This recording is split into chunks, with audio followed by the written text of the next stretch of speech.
Greetings, Dr. Beckett. Welcome to the Quantum Leap podcast. Theorizing that one could time travel within his own lifetime, Dr. Sam Beckett stepped into the Quantum Leap accelerator and vanished.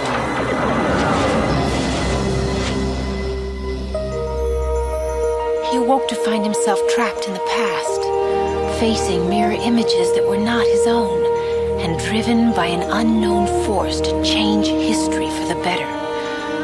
His only guide on this journey is Al, an observer from his own time, who appears in the form of a hologram that only Sam can see and hear.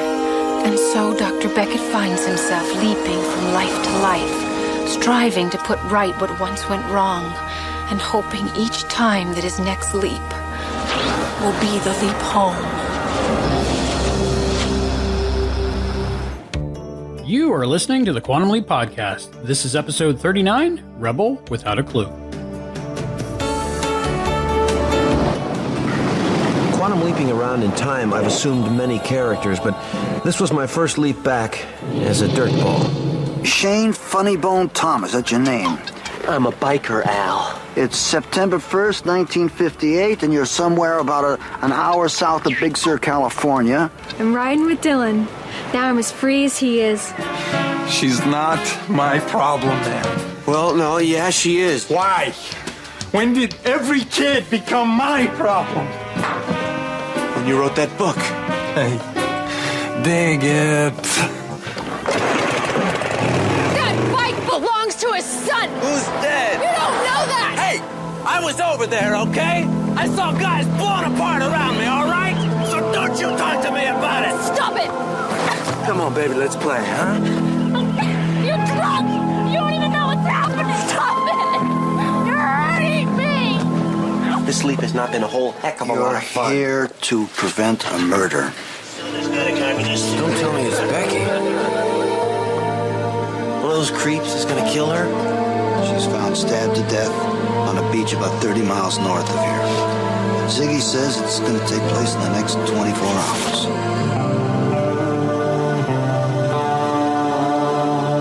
Welcome back to the Quantum Leap Podcast. I am Albie. And I'm Heather. And today we are talking about Rebel Without a Clue, Scott Bakula as Sam Beckett on a motorcycle. I think that's how it's pitched in the meeting. What do you think? Yeah, I guess it was more like, how do we write a story to get him on a motorcycle? I think so. We have a great episode for you today. We have an interview with the actor who played Jack Kerouac so elegantly and precisely, I think, Bryan French, and that'll be later on in the show. That's awesome. Yeah, it was really cool to get to talk to him, and I can't wait for you guys to hear that. So, Heather, first impressions of Rebel Without a Clue. I feel like, for some reason, I feel like this episode was really short. I guess it just went by quickly, but it was good. It was one of those like just normal Quantum Leap episodes. It didn't go too poorly, and then the happy ending at the end. So it's good. It's good. Yeah, it's weird. Episode timing, it's always about 44 minutes, depending on, commercials and when it was produced. But it's so weird how pacing can make an episode seem so long or so short. Like for me, The Great Spontini was very short, even though it is the same minutes, the same runtime as this episode. And for me, this one was a little bit longer. So I guess it's all a matter of perspective and one of those, time flies when you're having fun kind of things. I have a new obsession with watching the Rockford Files, and those episodes are 44 minutes, but it seems like it takes about 3 hours to watch an episode because not a lot happens. It's so weird. And like today now with television, they still have like maybe 42 minutes, but they cram so much in. It's like, they needed more time to tell the story when these stories were told with extra time to spare. So it's weird. I don't think I could watch something that felt like I was watching 3 hours in one episode. It's therapeutic. It's kind of like fishing without catching fish or killing anything. It's you're watching basically cars follow other cars for half hours. Your brain is definitely different than mine. Yeah, I couldn't do it. Working my way through.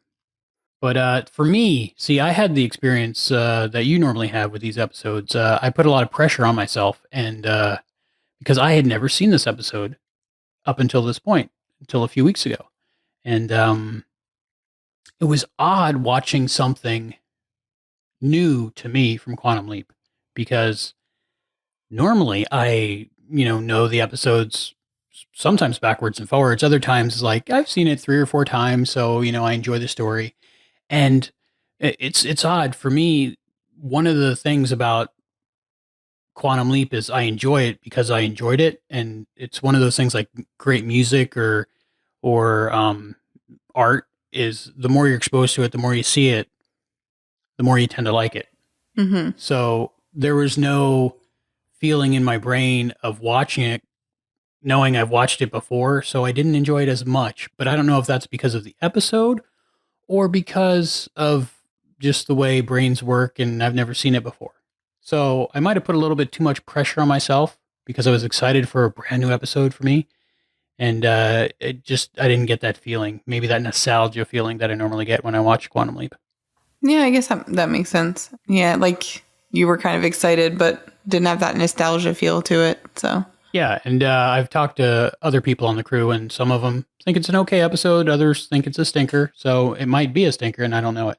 But I enjoyed it. There was a lot of good things in this episode to talk about, and I'm sure we'll talk about that and much, much more after the episode recap. This is Season 3, Episode 9, Rebel Without a Clue. Original broadcast date, November 30th, 1990. Teleplay by Randy Holland and Paul Brown. Story by Nick Harding and Paul Brown. Directed by James Whitmore Jr. Never ridden a motorbike before, Sam immediately swerves, nearly crashing into other members of the gang before skidding off the road. Sam isn't seriously hurt, but the leapy Shane Funnybone Thomas has a reputation of being the clown of the gang, the Cobras. And Mad Dog, one of the gang members that Sam almost rode into, believes that Sam almost killed him for a joke, so he attacks him. A female biker, Becky, comes to Sam's defense, and her boyfriend Dillon, the leader of the Cobras, breaks up the fight. But not before Mad Dog pulls out a shiv and cuts the fuel line of Sam's bike. The Cobras ride off, telling Sam to meet them at a pub about 20 minutes down the coast. Al arrives, much earlier than usual, but only because he found out that Sam had leapt into a biker and wanted to check out his wheels. Al's first car was a bike, and he reminisces about girls on the back of the bike with him. Sam wonders if there is anything Al hasn't done, to which Al replies that there's one thing that is impossible to do on a bike. Sam finds a caricature that his host has drawn of Becky, and Al comments how a good caricature can tell a lot about a person, and that this person clearly loves to be free. With some encouragement from Al and some pointers on how to ride, Sam manages to make it to the pub. The Cobras, loosened up from their bruise, cheerfully pull Sam over to them and playfully force-feed a jug of beer down his throat. Becky is writing something in her notebook, and Dillon convinces her to read it to him, but he doesn't understand it. Sam explains that her writing is metaphoric, that you need to look at the words behind the words, and Dillon is reminded of his deployment in Korea, having been told it was a police action when it was really a war. Ernie, the owner of the pub, comments that his son is still missing in action in Korea and is likely to win the Congressional Medal of Honor when he returns, and that his bike, a 1949 Vincent Black Shadow, is still in storage, waiting for him. Dillon, impressed, offers to buy it, but Ernie refuses. As it is September the 1st, 1958, and the war has been over for 5 years, Mad Dog comments that anyone who hasn't returned by now is either dead or a traitor. Dillon shuts him up, and so Mad Dog instead focuses on Sam, finding the caricature that Shane had drawn of Becky, showing Dillon, and then demanding that Sam draw a caricature of him. Mad Dog is angered by a childish drawing of a dog, so starts a brawl. Al arrives and advises Sam to excuse himself, and in another room, tells Sam that he is there to prevent a murder. Becky will be killed sometime that day. Unfortunately, while Sam and Al are talking, the Cobras ride off. Ernie has some spare motorcycle parts, so helps Sam to replace the cut fuel line on Shane's bike. Once the bike is repaired, Sam trails the gang to the beach. There, a heavily drunk Dillon is verbally and physically abusing Becky. believing that she and Shane have started a relationship. Sam rescues Becky before Dillon can rape and kill her, and they ride back to the diner.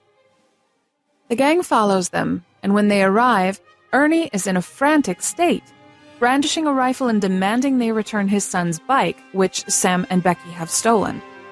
The Cobras leave, and the theft is revealed to be a ruse to get the bikers off Sam and Becky's trail. They are still at the diner.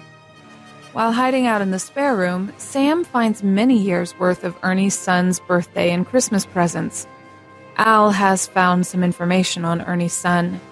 Sadly, he has been killed, and his body will be returned in a couple of years. Ernie loses the will to live and dies not long after. Becky wants to stay with Dillon and stay on the road despite his abuse.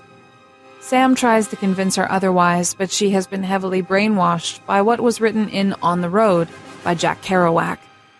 Al is not surprised, as he himself has heard Kerouac speak with more passion than anyone else he has ever heard. He also reveals that Kerouac is only a few miles away at his holiday house. Sam visits Kerouac, who's heavily drunk, and asks him to talk to Becky.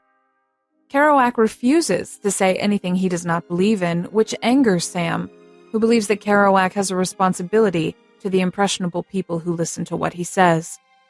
Getting nowhere, Sam goes back to the diner, where Dillon and the Cobras have returned and are terrorizing Becky and Ernie. Dillon threatens to kill Sam for stealing his woman, but Becky denies there being anything between them, and tells Dillon she'll go with him. At the same time, Mad Dog breaks into the garage and does donuts on Ernie's son's bike, leaving Ernie distraught.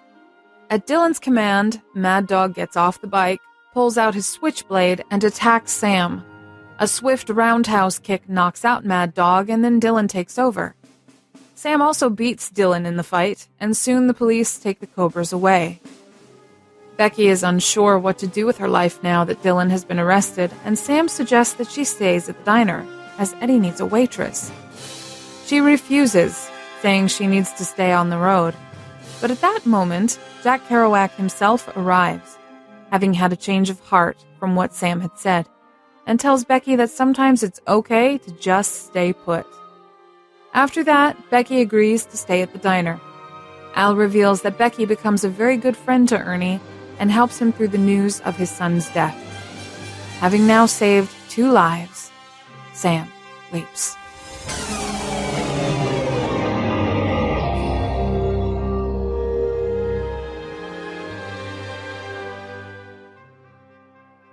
And thank you so much, Hayden McQueenie, for writing that episode recap, and thank you, Zoe Dean, for reading it. Much appreciated. So, getting back into Rebel Without a Clue, this was the title anyway, was a takeoff of the movie Rebel Without a Cause. James Dean. You ever watch that? Yes, a long time ago. You got one up on me. I've never seen it. But I'm thinking it's James Dean on a bicycle. I remember parts of it, but I don't exactly remember the entire storyline. I watched it, I think, in high school. So I'm not sure. But yes, James Dean. Have you ever heard of Jack Kerouac before or read the book, The Road? Heard of him, yes. Never read the book. I tried to read the book. I got 2 chapters in and I was so confused. I was like, I think this guy was on drugs, maybe drunk, now that I watched the episode. But I couldn't get into it. And it's one of those things that if I can't get into a book, there's no point in like forcing myself to go through it. I was hoping to be like, yes, I read this book. It was amazing. And this is why this episode's amazing, because this and this book. And I couldn't do it. Well, he speaks in a lot of metaphors, or in basically all metaphors. So you really have to What's a metaphor? What do you mean, what is a metaphor? I mean, why don't you just say what you mean? Oh, But like, even in the show, everything he said every sentence was very embellished and very had a lot of metaphors and had a lot of alternate meanings to his words. And he went on a quest for coffee. Like he literally just talks like that in the episodes. I'm assuming the book is a lot like that. I quite enjoyed Bryan French's portrayal of Jack Kerouac, and my brain from this day forward, when I think of Jack Kerouac, it will be Bryan French doing that part on Quantum Leap. And I'm okay with that because to me, that was better than the book. So he definitely, I don't know if the real Jack Kerouac had a charm and personality like Michael portrayed it, but the character and the actor definitely had like the it factor, like a machismo, like something that made you want to watch him and listen to his words. And you could see that at the end of the episode when he came into the cafe and to the diner and he just spoke and everybody was like giddy and happy and all googly eyed towards him. I felt that too. Yeah, I would think that it would probably be accurate. I mean, Al in the episode said that he had partied with him, so I'm assuming somebody on the crew, whether the director or the writer of the episode, knew of him or he had a reputation or something that they... Very famous writer, and I'm thinking writers like writers, right? You know, in literature. And so I want to know, before I speak about what I think about this episode, I want to know some of the things you got out of this episode. I think that they touched on mental health after the war and what war does to those who go and those who don't come home and family members and those around them. I also think that it put a spotlight on relationship abuse and sexual abuse and emotional abuse. I mean, it was very obvious in the physical aspect, but there was an emotional thing there where, you know, she felt bad because, you know, of how he came home from the war and how scared he was and all of those things. But how it's still not okay for, you know, him to treat her that way. And so, you know, that was a good, I mean, if you're thinking in the early 90s, that was a pretty good spotlight to put on a situation like that, where still back in those days of sitcoms, it was kind of a joking matter still. There was still a lot of sexual humor and poking fun at those sorts of things on certain television shows. So that it was nice to see a spotlight put, not nice to see, but it's empowering to put a spotlight on something like that in a show like Quantum Leap. And they've done it so many different times, but to show it from that aspect, from someone who is technically a war hero, or, you know, someone who would normally be respected because he went overseas and fought in the war, and what that did to him and what he's doing to other people. So that was an interesting thing to see in a Quantum Leap episode. I personally had a problem myself watching Diedrich Bader be this, I don't know, heavy bad guy going through this emotional arc with this PTSD, or just because I know him so well from the Drew Carey show, and he's a comedian and it's funny, and I see him and I want to laugh, but he's doing this dramatic character, and all I can really see is him doing a caricature of it because my brain has typecast him as comedy. So like, it just didn't gel for me. And I think that's not a problem that with the job he did a great job. Just again, what I brought to it. See, I was actually, I had written that in my notes. I thought it was crazy, especially in the scene at the diner where at the end, where he's kind of lost it. And I wrote down that it's crazy to see him in that role because he does it well.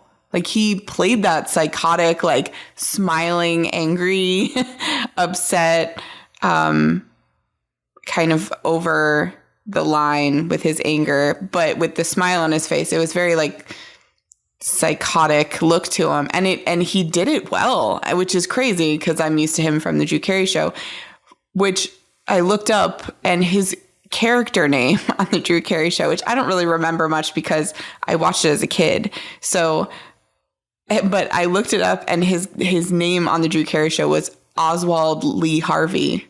And I was like, really, that was the name they picked for him. There might be an episode of Quantum Leap coming up named that, or something similar. Well, right, but not. No. It's weird that the Drew Carey show named a character Oswald Lee Harvey. I'm sure there's a story to it. I was going to say, I'm wondering if there was an episode that asked why his name is that. I remember it coming up, but I don't remember the why because, again, it was a long time ago. That might be something we have to watch because that's an interesting he definitely did crazy well.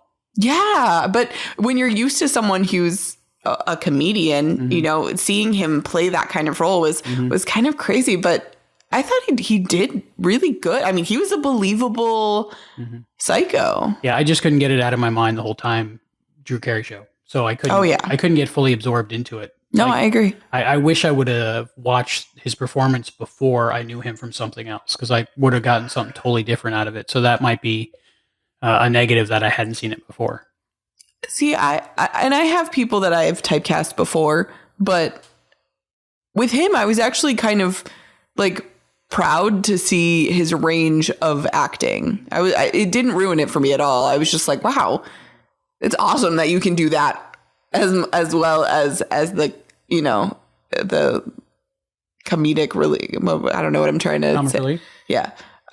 It's just to see him go on that range from crazy psychodramatic actor with PTSD to kind of a goofy comedian. Normally, I don't have that problem. Like when Adam Sandler does a dramatic role, I'm fine. But Adam Sandler's also been in a lot of different roles. Yeah. I mean, that's like seeing Harry Potter and then watching anything with Daniel Radcliffe in it. You're just going to see Harry Potter. You're like, why is Harry Potter in this movie? And a lot of people have that problem. Yeah.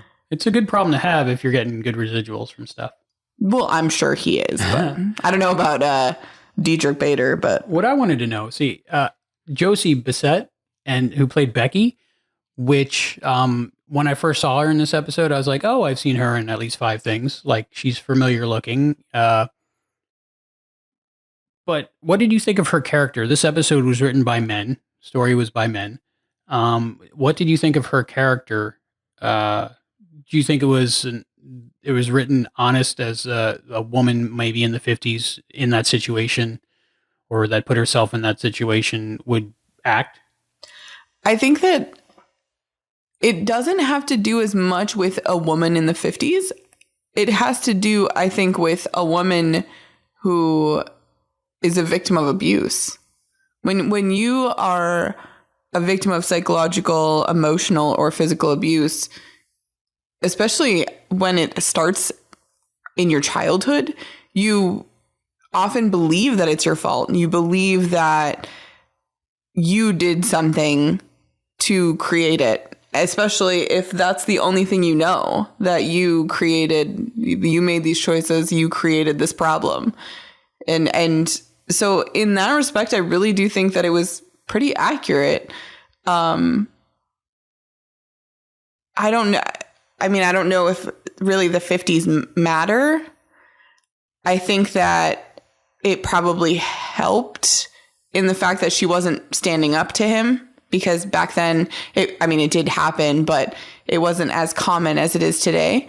But women are still having that problem today, where they blame themselves, or they think that this is how it's always going to be, and you know, it's their responsibility to keep something like that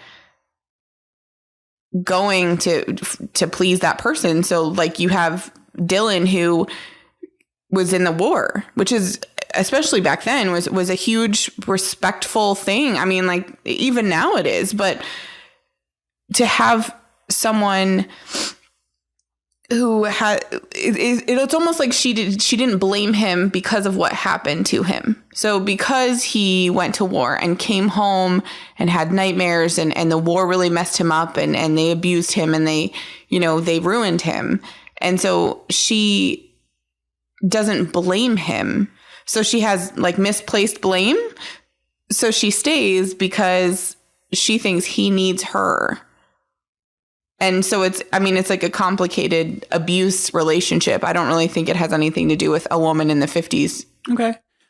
Part of it, like you mentioned, was I think Dillon shows Becky a different side of him than he does to the other guys. So she has more sympathy for his situation, but still, it's sad that she puts herself in that situation, but she doesn't know any better. And I think she unconsciously is looking for something like that. Well, you find comfort in similarities, even if it's harmful similarities. You look for what you know. But I don't really think he was that different to her. I think that she just looked past it, if that makes sense. Or understood the reason behind it, so... Almost. Right, she made excuses for him. And she does even openly makes excuses for him in the episode. Mm-hmm. The only problem that I really had with the character of Becky was at the end of the episode. For me, if they wrote it in such a way where she decided what her future was going to be, I would have really enjoyed it. Like when it would have been a growth for her.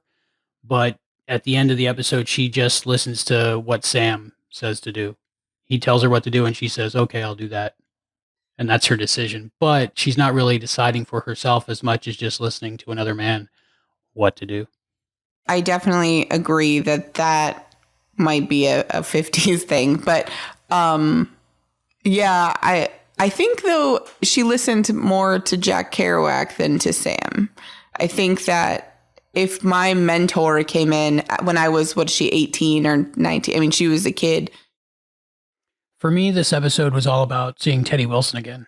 Remember him from Pool Hall Blues? Mm-hmm. Yeah, I think, of course, Scott and Dean are amazing actors, but for this episode specifically, for me, Teddy Wilson as Ernie Taylor, it's worth it every time to watch this episode just for his performance. I think he's an amazing actor. I agree. He had this persona around him. Like, you could really tell he was a good dad and he really cared about people around him. And he was just like that cute old guy kind of, I don't know. He did good, but it was also believable when he was yelling at Dillon with the gun before you found out like what the story was behind it. It was kind of confusing at first because it's like, Sam wouldn't take the bike, but right. It was confusing. But I think I caught on a little bit before you did. Probably. But yeah, he was really good. It was a kind of a heartbreaking story, waiting for his son to come home, and he knew his son was dead, but he held out hope because what do you do in that situation as a parent? If you don't have any proof that your kid's dead, the only way to keep going, I think, is to hope that they're still alive somehow. Yeah, I don't know how I would cope. Can't even think about that. No. But, he was coping the best way he knew how. He was buying him gifts, giving him cards, and waiting for him to come home. But yeah, he's an amazing actor, and makes me want to go watch Pool Hall Blues again. So what do you think of bikers? What do I think of them? Yes. I have definite opinions, but what do you think of them? I feel like there's two different crowds of bikers. Okay. There's like my dad is a Harley Davidson biker dude, leather wearing mustache. Yeah, handlebar mustache, classic. Leather vest. Yeah. But he's also like the biker dude who does rides for children's hospitals. I mean, like, he's that kind of biker dude. Mm-hmm. What he used to be when he was younger, I'm not really sure. I mean, he's mid-50s now. But he's always been like, all of his friends have always been like super kid friendly and really nice people that they just happen to look kind of like they could kill you. Mm-hmm. But then you have like the younger Yamaha bikers. I mean, like there's just different crowds of bikers. I feel like there was a time in my life that I was like, a motorcycle would be cheaper to maintain and to insure and all of those things. But I think it's really dangerous. And especially here in Florida, if you have insurance, you're not required to wear a helmet or something. Like, there's some loophole that you're not required to wear a helmet on your motorcycle, which is insane because you see a lot of people in shorts and flip-flops riding a motorcycle here. Yeah. And then you see a lot of news coverage on people who have passed away from especially intersections here. There's so many fatal there are so many fatal motorcycle accidents here all the time on the news. Well, you see there's a lot of different types of bikers, but there's the type of bikers that go by the rules of the road and follow the laws, and there's those bikers that think that a 3-lane road is a 5-lane road for them, that they can weave in and out of traffic. Those are the kind of people I think that cause accidents and get hurt a lot. But regular normal bikers that I think they're pretty cool. There's some that, to me, like in this episode, to me, it seemed like they all had problems, and they all like were trying too hard to be cool. Like if the biker thing hadn't been a thing, then they wouldn't have said, "Hey, I'm going to be a biker." Almost like they're posing as bikers. I don't know if that makes sense. Like sad people trying to be cool. That's what I got from this. Well, I'm sure they all have some sort of messed up issues. They all seem to have some problems anyway. But they were definitely bullies. So that... Yeah, it was weird. I don't know. But I don't know. Bikers, yeah, your dad's a good guy. He's a biker. And I don't think he's the type of person to weave in and out of traffic and go 120 miles an hour on a bridge for no reason. I don't know. At this point, I don't want to. If he is, then I don't. Probably not now. He might have been 20 years ago, but he might not have made it this far. If he was, that was my thinking. Knows? I could be wrong. So that kind of segues into one of my notes that Sam brings up the fact that Al has done everything. Right? It's like you're a biker too. And the look, he just like looks at him like, really? I love that he called him out on it. Yeah, I really appreciated that because we're all thinking it. Yeah, every time. But in this instance, I was like, yeah, probably because he's an airline pilot. He's a Navy pilot. He flew planes. Those kind of guys usually drive motorcycles and race cars and do all that kind of death-defying stuff.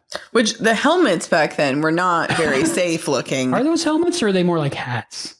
They look like a leather head wrap with the ears cut out. Like, I don't really know what they would probably help you from like getting scalped. Yeah, road rash and scalped, but no actual head injuries. No, death is more likely in those, I think. And with the motorcycle, when Mad Dog, who looks like the toady from A Christmas Story all grown up, when he cut the fuel line on the bike, there was a lot more fuel line left, and Sam could have just like tightened it up again without that little piece that he cut off. It was, to me, that was a big error in the production, because anybody who's ever worked on any kind of vehicle, and I'm assuming that Sam has good technical know-how since he built a accelerator chamber and a time machine, that he could probably deal with a fuel line or coolant line or something like that. This being a fuel line, I think a lot of people know, if they had an older American car with a radiator hose or something, and when it bursts at the end, you just cut some off and then you put it back on where it goes and tighten it up with the clamp. So he could have fixed it instead of walking the bike 20 minutes. Coming from the guy who exaggerates every single detail that's ever happened in his life to make it more dramatic, you think that he should have fixed the bike to ride it 2 miles? I think he would have thought to do it. 20 minutes, they said. That's driving, right? So, but my point is you exaggerate every detail in your life to make it more dramatic. That was the whole point of the scene, to make it more dramatic that he had to walk the bike there. Okay, I see what you're saying. They did it to bully him. He wasn't, it wouldn't have been as effective if he was like, I put the thing back together. You think Dean added that little sunscreen line? Open road, wind in your hair, as long as you're wearing sunscreen? I don't know. That might have been the thing now. Now, is sunscreen good or bad right now? Because it goes back and forth. I know it protects us from the sun, but it also gives us cancer because of what's in it. It depends on which one you use. There's like a list of healthy ones. Oh, good to know. I don't know that list. Does it say on the front of them they'll cause cancer? No. I had the opportunity to watch this on DVD, the old set of DVDs with the music replacement. It's okay. It's passable. But the Blu-rays with the original music makes a huge difference in this episode. A very big Jailhouse Rock, Elvis, The Great Pretender, when Sam goes back into the diner and Dillon's there standing by the jukebox, and he says something like, "This song's about you," because he was pretending and trying to fool him or whatever. But that line and those situations didn't make sense with the music replacement. So I'm glad that the music is back. Yeah, that would not have made sense, I guess. They probably cut out that line. Or I feel that they did. I'm not sure. I didn't go back again to watch the DVD version, but I didn't remember it. So it's a silly rule we have here. Yeah, but at least they fixed it. So I'm glad about that. So to rewind a little bit. Okay. So what are your thoughts on the fact that Dillon's friends were basically egging him on to rape Becky? I didn't get that out of the scene until like Sam mentions it later. What do you mean you didn't get that out of the scene? I didn't think he was trying to rape her. I thought he was messing with the zipper of his pants. Oh, I didn't notice that part. I don't know. But like I for some reason, like I didn't buy the jeopardy in this episode at all. I didn't. I don't think to me that didn't look like it was, going to be like in a bar on top of a pinball table. I don't know what do you mean? Like it didn't look like it was going to be a rape scene or rape was going to take place, and those biker guys looked more like idiots than like evil people that were going to, hurt someone. I don't know. I just didn't buy it. Like, what did you think happened at the beach? Him forcing her down on the ground, and what did you think that was? Bad writing, bad acting. I don't know. Honestly, I did. I didn't see it as a rape scene. I don't know why. That might be more you than the episode problem. Maybe. I don't know. But that was blatant. I didn't get it out of that. So, and like, I don't know. But what did you think they meant to do there? I have no idea. It was just a very confusing scene for me. The whole A story really confused me, and I never got with the A story. B story, Ernie, bike, kid in Korea is really good. So basically you just ignored the emotional and sexual abuse part of it. I don't think it was done well. I was not invested in it, and I didn't believe it. I don't even know what to say to that. It just doesn't seem like a Quantum Leap thing that's going to happen on Quantum Leap. Like if somebody takes a knife and is going to go cut somebody's throat, you're not going to see somebody cut their throat on Quantum Leap. Does that make sense? Right. Just like I didn't believe that Spock was going to die, but that doesn't mean that... Spoilers. Oh, I think he's still alive. Depends on... That's why I can say that. Oh. Yeah, the A story just didn't do it for me. I didn't buy it. I thought they were like caricatures of people, not characters. Like I didn't see... I want to dig into the psychological reasoning behind the fact that you didn't know that they would... I don't think the guy from the Drew Carey Show is going to rape the woman from the Lifetime movies. I don't know. Maybe that's it. I never saw that as what that was. I didn't see any literal... She was screaming and trying to push him off of her. Mm-hmm. And she still wanted to go stay with him. So I don't know what that was That's about. called abuse. Yeah, it's sad. Like in real life, that would be horrible.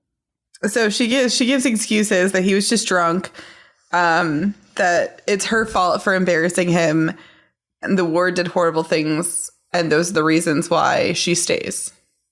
Not good reasons. Her LPs were on his motorcycle. I didn't notice the presents in the closet. Well, I knew the cards. I must have missed the presents in the closet the first time around. The stack of presents, I should say. So the second time I saw the presents, the stack of presents, that was pretty sad to me. Yeah, like that storyline totally hit me, and it was very emotional for me. Because like I guess now as a parent, I put myself in the role of the parent in that episode, I'm just talking about this episode and the fact that Sam was there to prevent a murder in the A storyline, and there was never a definite point in which he succeeded in preventing her death. At the end, she didn't die, by the way, somewhere in there. But there was no Al standing by. 70% chance she's still going to die, Sam. 60% chance you're making a difference. Well, the guys went to jail. That's why she ends up okay. Yeah, but there was no moment where he saved her life. Obviously, he did. A cumulative effect from all the things he did, but it wasn't... I don't know. To me, it wasn't well written.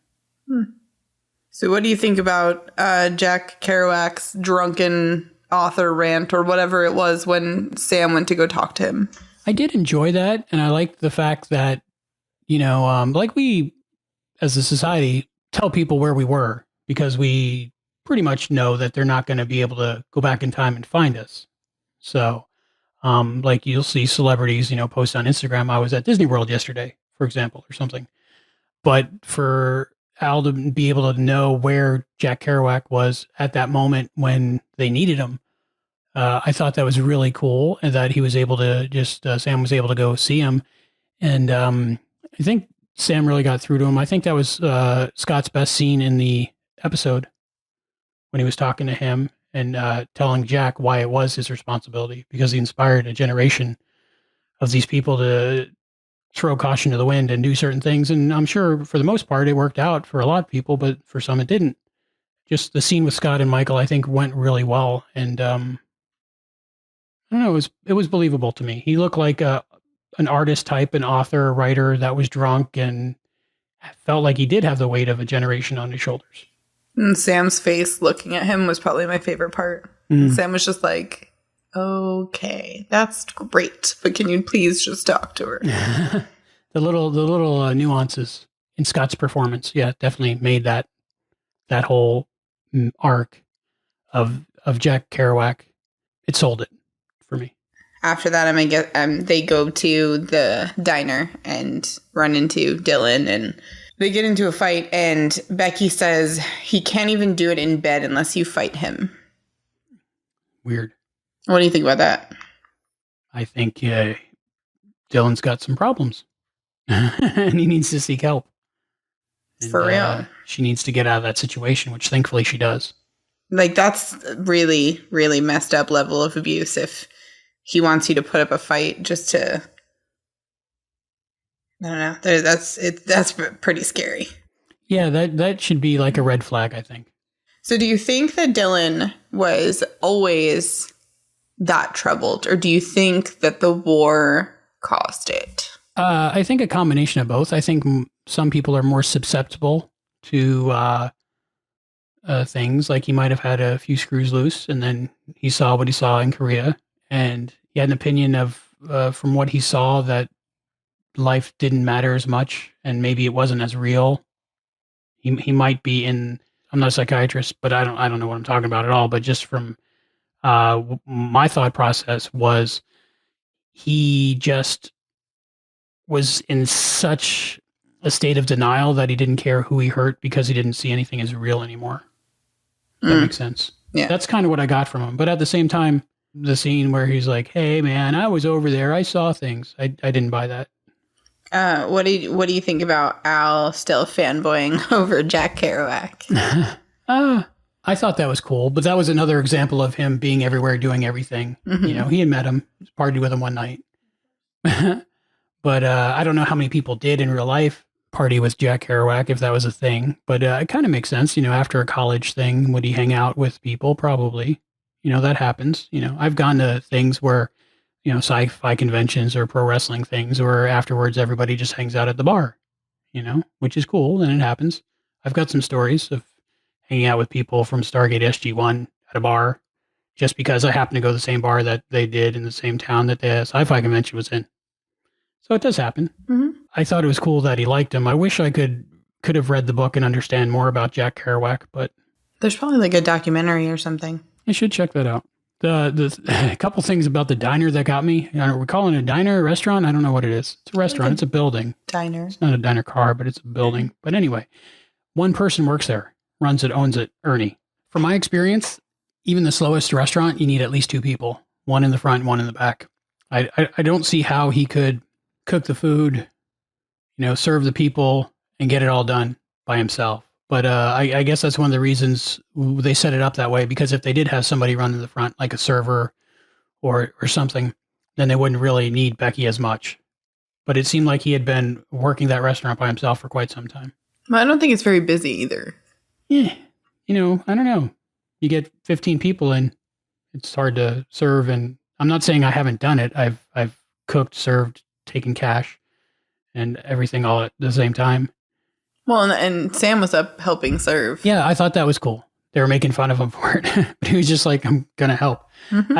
I think them making Sam drink a pitcher of beer when he first got into the restaurant was a good thing writing wise, because that let him be more himself, where he was helpful and he didn't have to pretend to be this biker guy. Mm-hmm. And it also gave him more loose lips, let's say, when he was trying to explain to Dillon about metaphors in writing, which normally Sam, without the beer in him, I think would have sat back more and analyzed the situation before he just butted in and, started talking about stuff. I agree. So that was good. Oh, and the other thing about the restaurant is, I don't know if you noticed the sign in the background. I did every time on the high def version. It said steak dinner, and it said what it came with, which was normal stuff, but it also came with spaghetti. I was like, what steak dinner comes with spaghetti? I didn't notice that. Is that like just the set design people messing with people, or was that a thing in the 50s? Yeah, your steak dinner comes with spaghetti and carrots and salad. Depends on if you're Italian or not. I guess. But I think by the fourth or fifth time I watched this episode, I was really enjoying the background set, and just reading these signs and seeing like the classic stamp machine and just different things. And of course, working in a restaurant for half my life, looking back into the kitchen, trying to see what the setup was like, and nothing really seemed out of place except for the spaghetti that came with the steak dinner. That's weird. It is, right? I like the grape knee-high soda sign that was on the outside of the building on the location, and it was right outside the door on the set of the restaurant. So that kind of tied it together. The only other couple things that I found out, noticed, thought about while watching this episode was the guy who played Mad Dog, Mark Boone Jr. He's also in Sons of Anarchy now. So it's like he was an biker actor. Because when I saw this at first, I recognized him somewhat from something.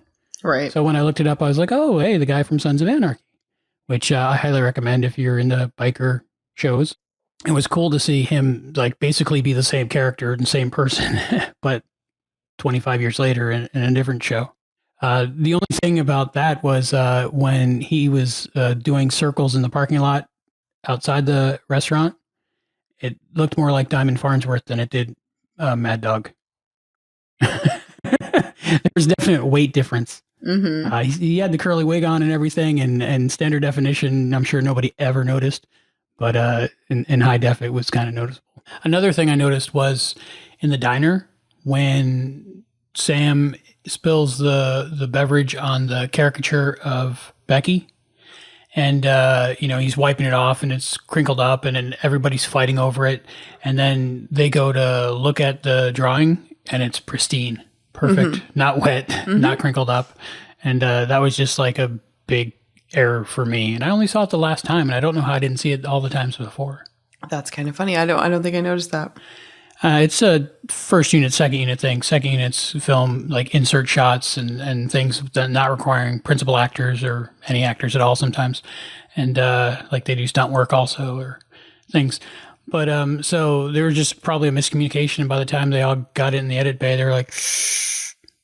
I'm sure the editor noticed. Probably. But that was just another weird thing that I saw. At the end of this episode, Becky basically decides to stay with Ernie and help him with the restaurant. And then she writes a book about it later on. So her life turned out well. Before Sam suggested that, Al mentioned that she just pretty much disappeared. So what do you think happened to her? You think she still went down that path of having relationships with people that abused her and just slow demise and never did anything? If she didn't, I thought, I guess she still would have been alive. She was alive, but... So she disappeared. Disappeared pretty much. Probably is not a good future. Not a good future. So, but now she's alive, an author. Yeah. So she did get a lot from Ernie. Mm-hmm. Stability and Ernie lived longer because he had somebody in his life. He wasn't lonely and... He got to be a dad. Yeah. I think, once you're a caretaker, you feel more comfortable and more useful, being useful as a caretaker. As promised earlier, we have a great interview with Bryan French, who played Jack Kerouac in this episode. I really enjoyed his performance, and I enjoyed talking to him even more. So here it is.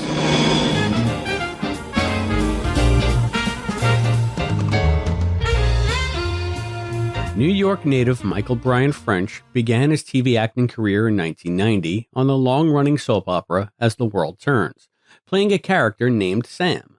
That same year, he appeared next to our favorite fictional Sam in the Quantum Leap episode Rebel Without a Clue. It was among the first in a string of TV guest spots that would make Michael a primetime perennial for the decades to follow. In the course of his 30-year career, Michael has appeared on other sci-fi hits like The X-Files and Sliders, the comedies Roseanne and The Drew Carey Show, dramas like L.A. Law, Matlock, 24, and CSI, and in smash cult favorites like Prison Break. His cable TV work includes the acclaimed Breaking Bad and the HBO miniseries Madoff, starring Richard Dreyfuss. Michael can most recently be seen in his recurring role of Jack Pearson on the Netflix original series Orange is the New Black. But Leapers will know Michael best for his poetic turn as Beat Generation icon Jack Kerouac in Rebel Without a Clue. Michael got on the road with Albie Burge to talk about portraying the generation-defining poet, his experiences working on the show, and his long and storied acting career. So get hip, you groovy Dharma bums, as the Quantum Leap podcast proudly presents our interview with Michael Bryan French. Hello, Mr. French. How are you doing today? I'm doing well, Albie. How are you? Good. I'm excited to talk to you. This is an episode of Quantum Leap that we're talking about a lot, and it's interesting that you're playing a real-life character, and not many real-life characters in Quantum Leap have had such huge roles as you did.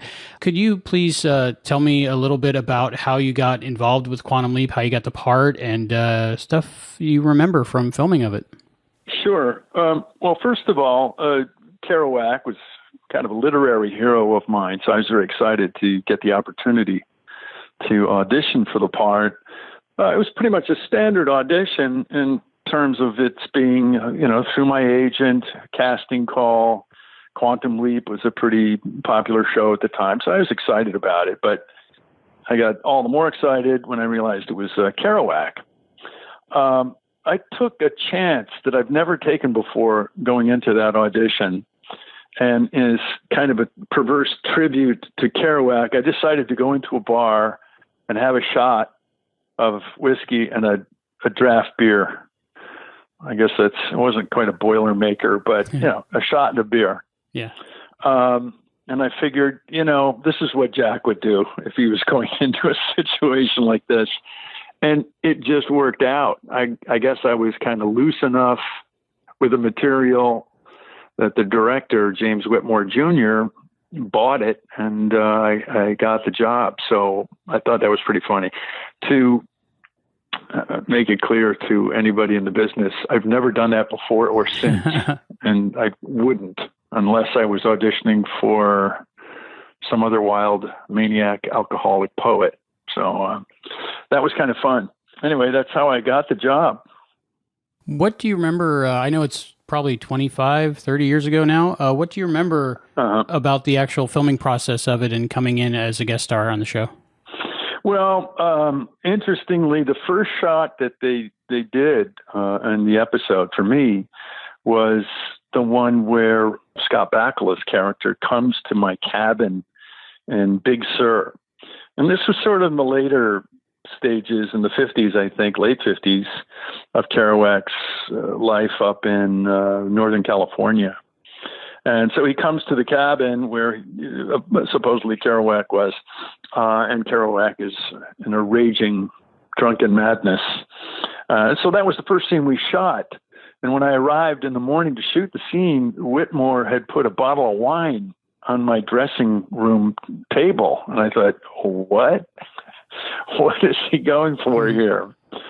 So I popped it, and I had a little glass of wine before shooting the scene. And so I guess what you get.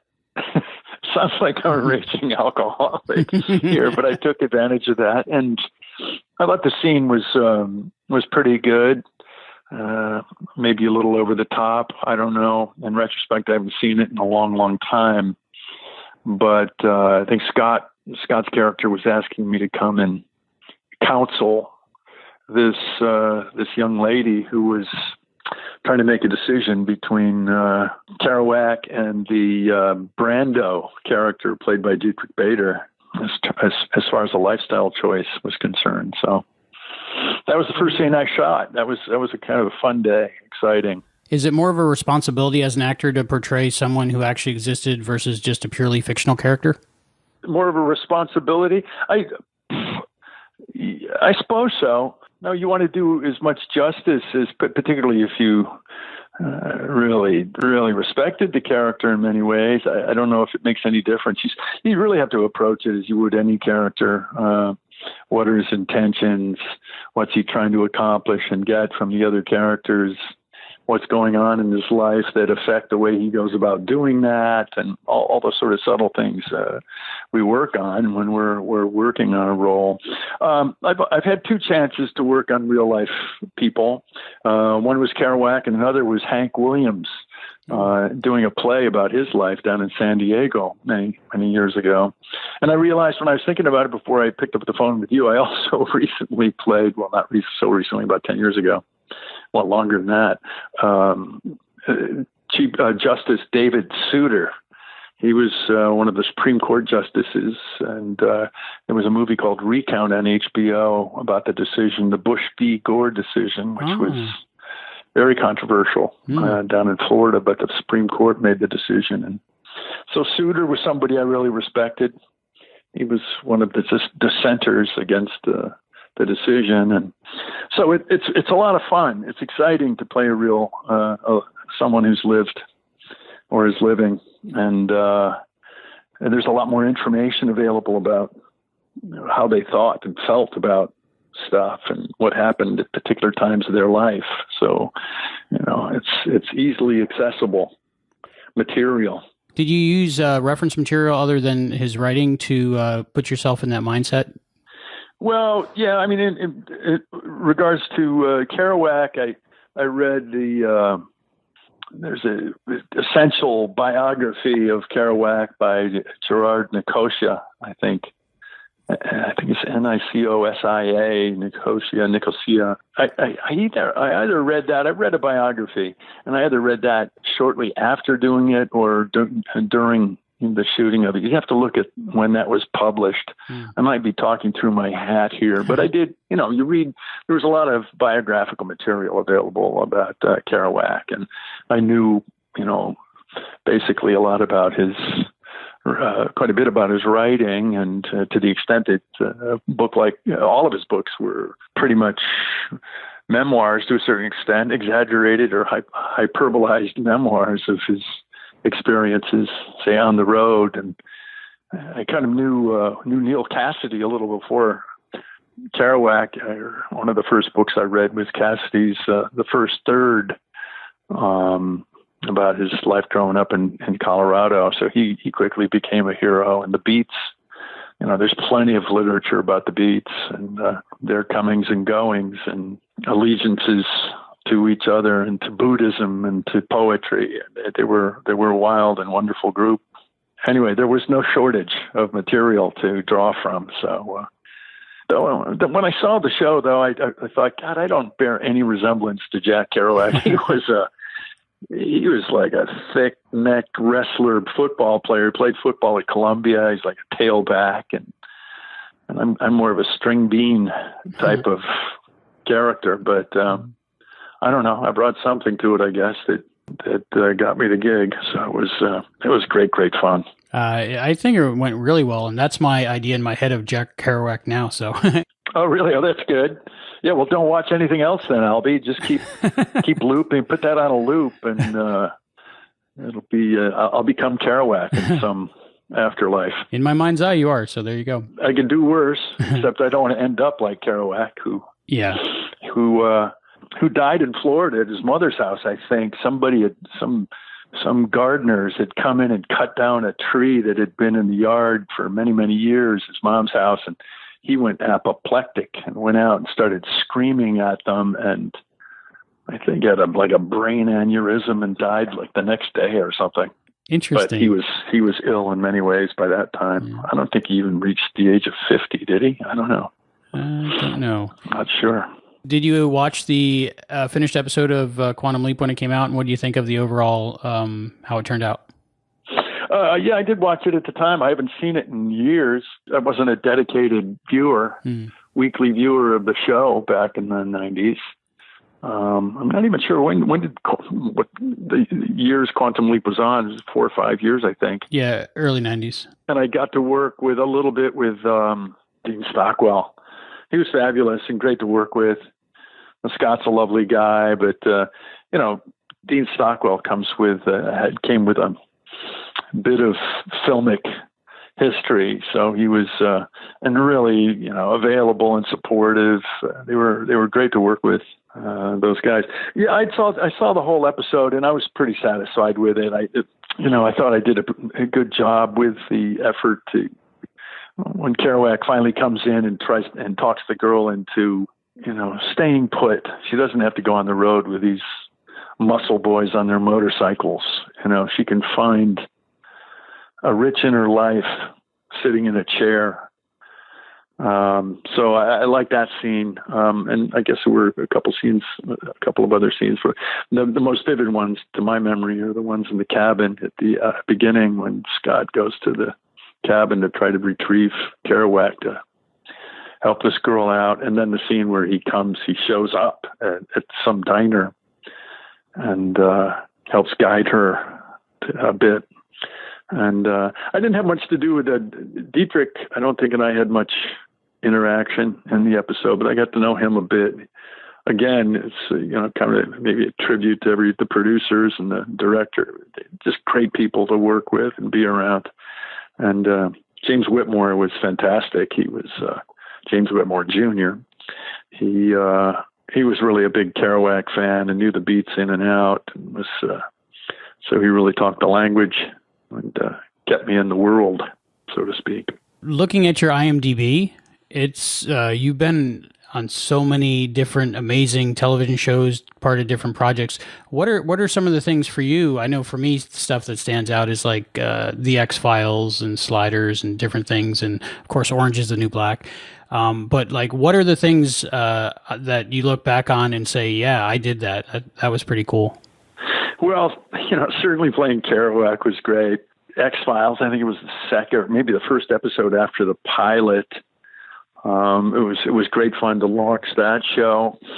I've had some nice roles in various episodics that are long gone and long off anybody's memory. So there was a show called Sisters I did, which was great fun. Working on Breaking Bad with Bryan Cranston was terrific fun. I sort of knew him a little bit before I went to shoot that out in Albuquerque, and I walked on the set the first day, and he stopped everything and introduced me to everybody as if I was, the greatest actor on the planet. I mean, it just made me feel like $1 million and made me feel very comfortable shooting. There's some many of the experiences I've had that were really memorable and wonderful or had to do with the people involved, I guess.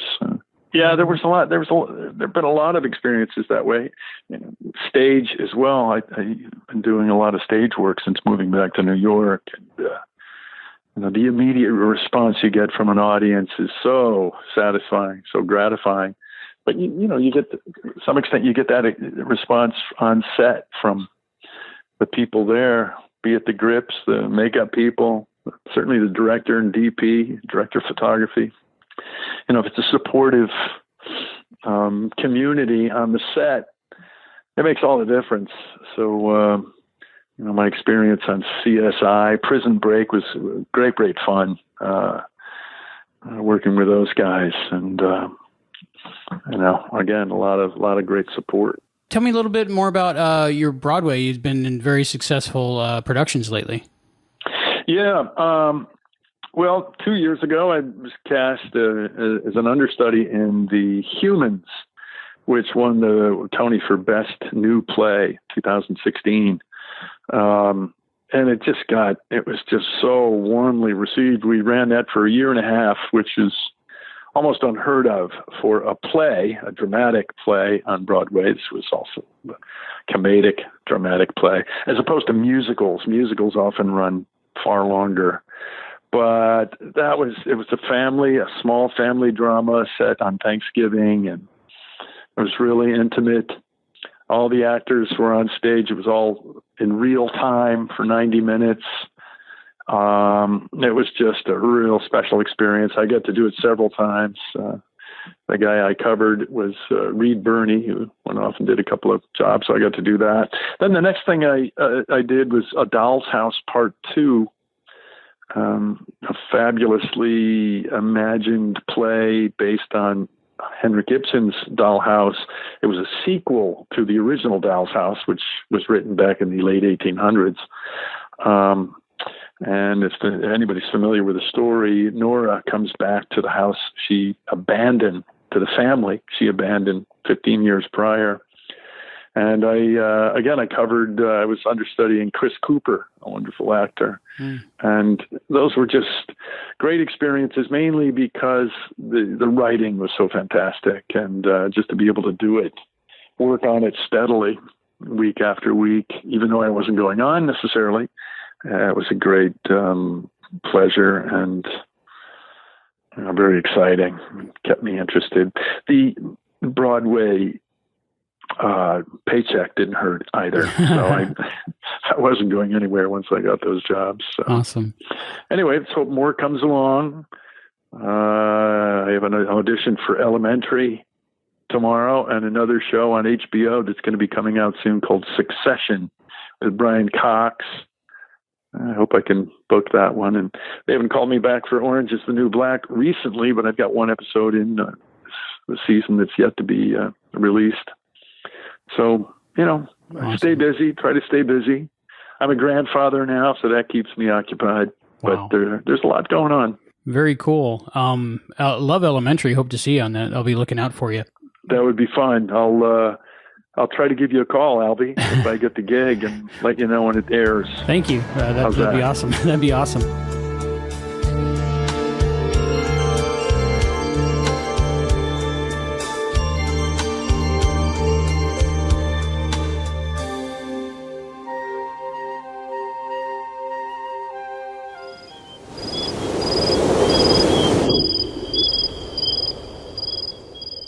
To the Project Quantum Leap and the Quantum Retrieval sister facility in Australia. You have been warned. It is now 2020, and you have failed to prove that time travel is real one time too many. Your funding will not be renewed, unless, of course, the team in Australia can retrieve Dr. Beckett by 5 p.m. today. Sharp.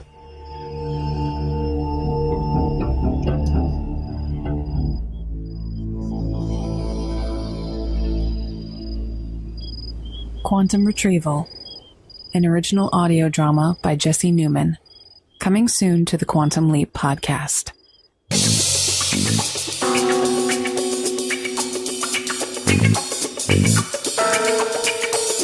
If you like listening to this podcast, then I guarantee you're going to love Thinking Outside the Long Box and our scintillating interviews with pop culture celebrities. I have a responsibility, not just to my son, but to everyone I meet, to let you see this is what you can do. This is what you can have. Look at how different I am. My God, look at all these people here. Can I be more different? Jesus Christ. But it doesn't stop me, so why should it stop you?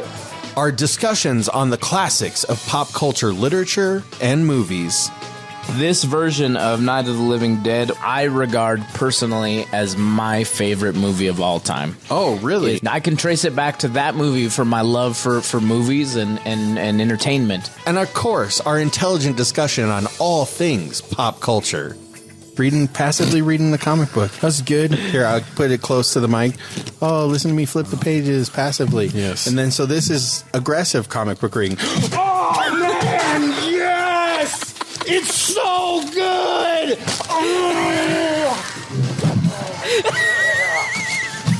It's like that. Wow. Well, maybe not so intelligent.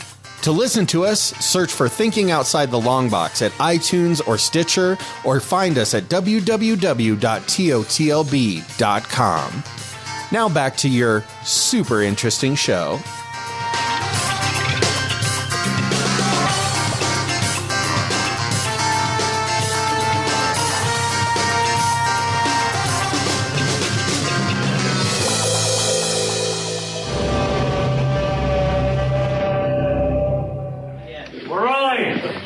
Speeding. B-mark. Lots of movement. And action.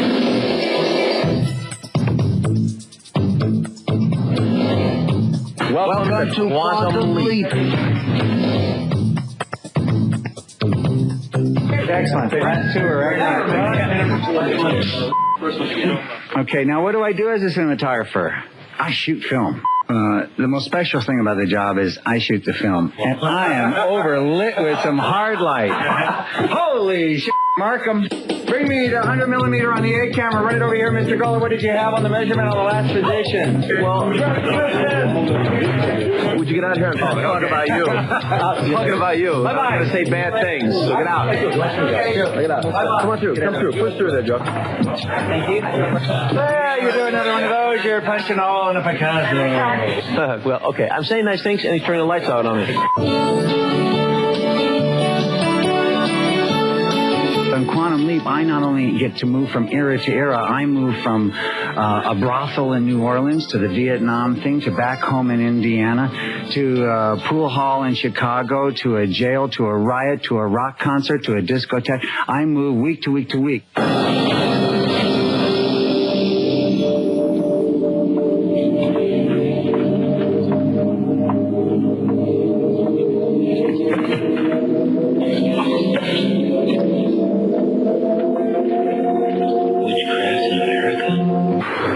Completely different small movie every week.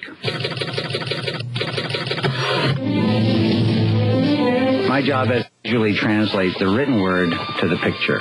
You create the mood, the atmosphere, the tension, the mystery, the eeriness, the comedy a lot with the picture. The actors have the words, you give them the stage and the visual to work with. I think subliminally, a viewer is aware of the look of the show.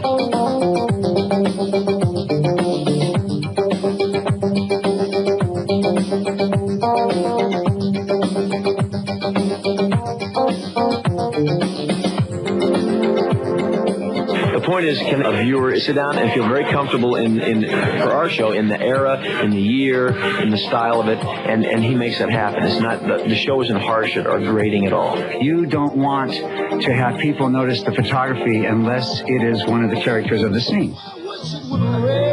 More than anything, the sense of pride that I have about the Vietnam show is the people that were in Vietnam come to me with a lot of pride in it, and it's embarrassing, but they thank me for the show that we did because they feel that we captured what really, really occurred. What the hell? I got repatriated in 5 years. You could have been free. I was free.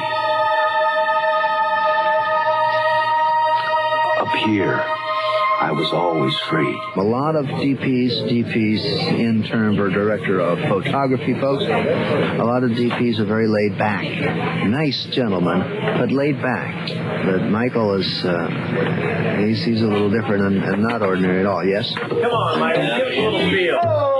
Okay, we're going to take over here. We're going to Scott over here in this position. When he walks away, he turns to the kid and he says, okay, thank you very much. And he leave it on Dean and goes, hey, you better be good. You better be good. The big turn line, double lighting, 5 with the 3-inch shirt, has got the 4 on the on back end. Dean is the focus. You better be good. He's got a lot of energy. He's got a great sense of humor. He's very entertaining. He's like the star of the set.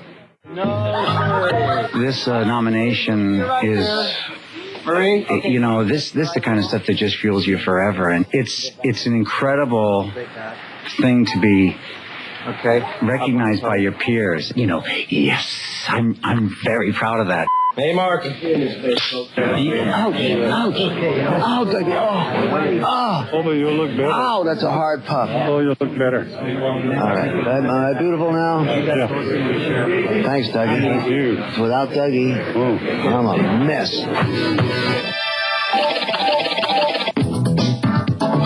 The best makeup is the makeup you don't see.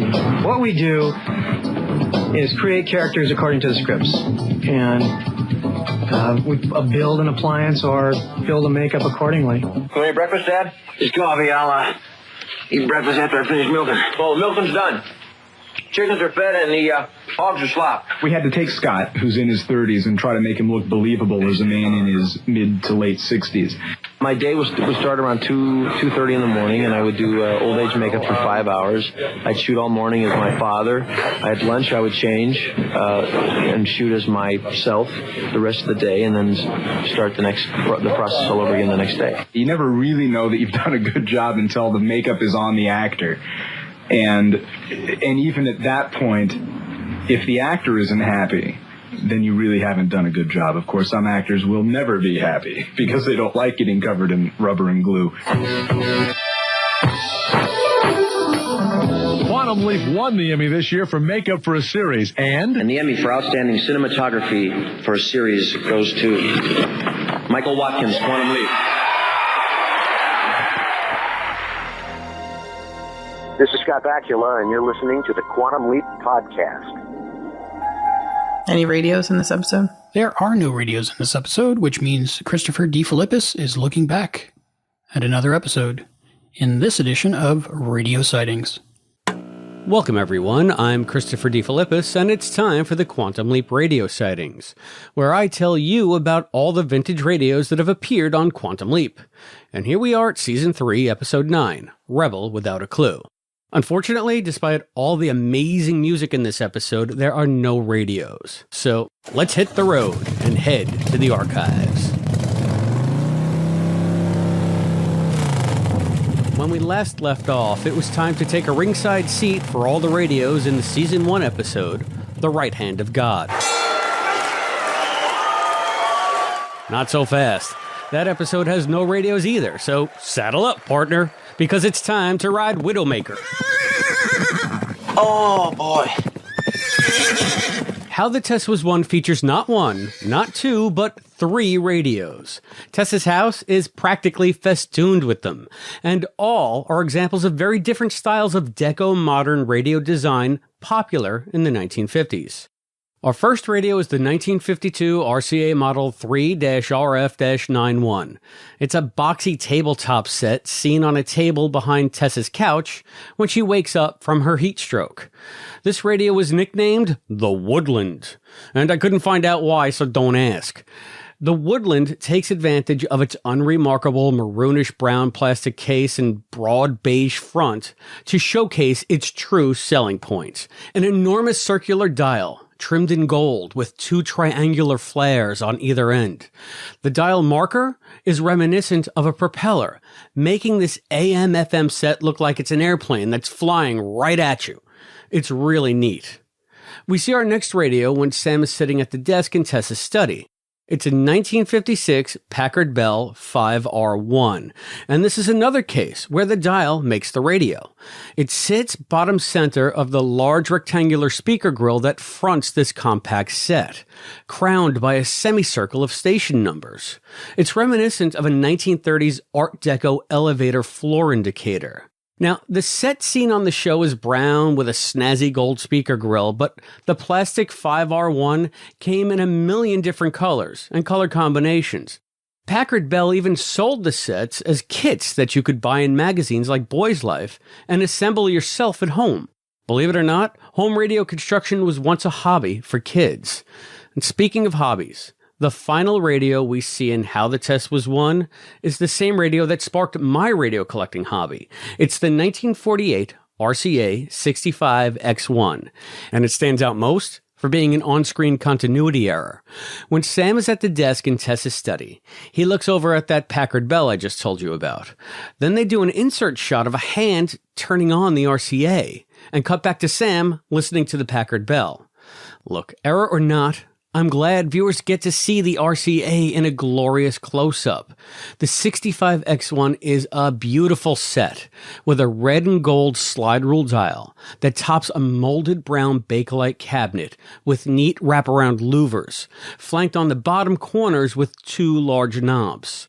It immediately draws the eye, and one immediately drew my eye 20-something years ago when I saw it in an antique shop on the east end of Long Island. I had to have it. And thus was I bitten by the radio bug, never to look back.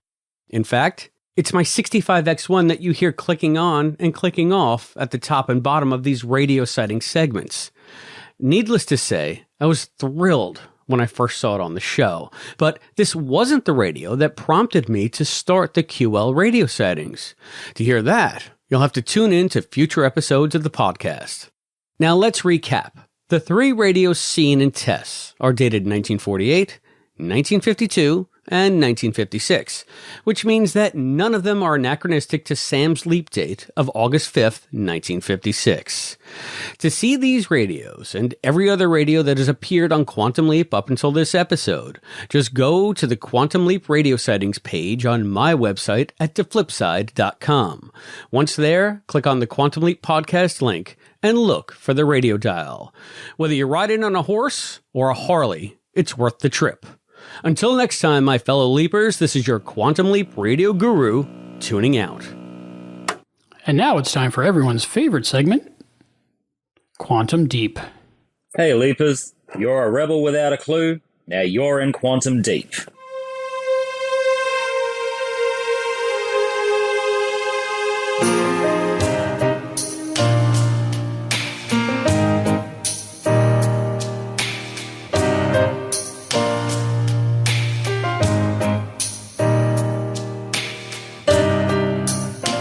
This is a warning for Heather and any new viewers of Quantum Leap. This segment contains spoilers about the entire series. How much do we love Al Calavicci? Most people think of him as the lecherous comic relief, but he's such an incredibly deep character, and his past has made Al the man he is today. Considering the nature of Quantum Leap being a time travel show, with the timeline continually changing, it is so difficult to write a biography for the character. But I'll try my best. Born in America to a Russian mother and a deeply religious Italian father, he had a younger sister named Trudy who suffered from Down syndrome, whom Al was deeply protective of. His mother couldn't handle Trudy's situation and left the family to marry an encyclopedia salesman. Al's father tried to keep the family together, but when Mr. Calavicci's job took him to the Middle East, Al wound up in an orphanage and Trudy in a mental institution. Al's father briefly returned from the Middle East and tried to reunite the family, but this was short-lived, as Mr. Calavicci was terminally ill. He told Al to pray as hard as he could, which Al did, but his father died anyway, which meant Al was sent back to the orphanage and Trudy back to the institution. Feeling that his prayers were ignored, Al turned his back on God for many decades, but in desperation asked for help once more when his best friend had been shot and it looked like he would die. Thankfully, these prayers were answered. Al hated every second at the orphanage and literally ran away to join the circus. He wound up on the streets, having to steal to survive. Probably to learn how to defend himself, Al studied boxing. When he was caught picking the pocket of a black pool player named Magic, Magic took pity on Al, took him in as a surrogate father, and taught Al the finer points of pool. As it was the time of segregation, when Magic was caught playing pool in a white's pool hall, Magic was arrested, and Al was sent back to the orphanage a third time. Al would not see Magic again for many decades. It was no doubt his love for Magic which fuels Al's activism in protesting segregation later in his life. When he was finally old enough to leave the orphanage, Al went back to the institution to liberate his sister, but she had tragically died at the age of 16 of pneumonia caused by the neglect she had received in their treatment. Al joined a group of travelling actors, and they helped him to handle adulthood. His first car was a motorcycle, a 1948 Harley Knucklehead. No doubt due to his confinement in the orphanage, he loved the freedom that came with riding on the open road, and ever the ladies' man, usually with a girl on the back. Sometime in his youth, Al joined the Navy and was given the nickname Bingo.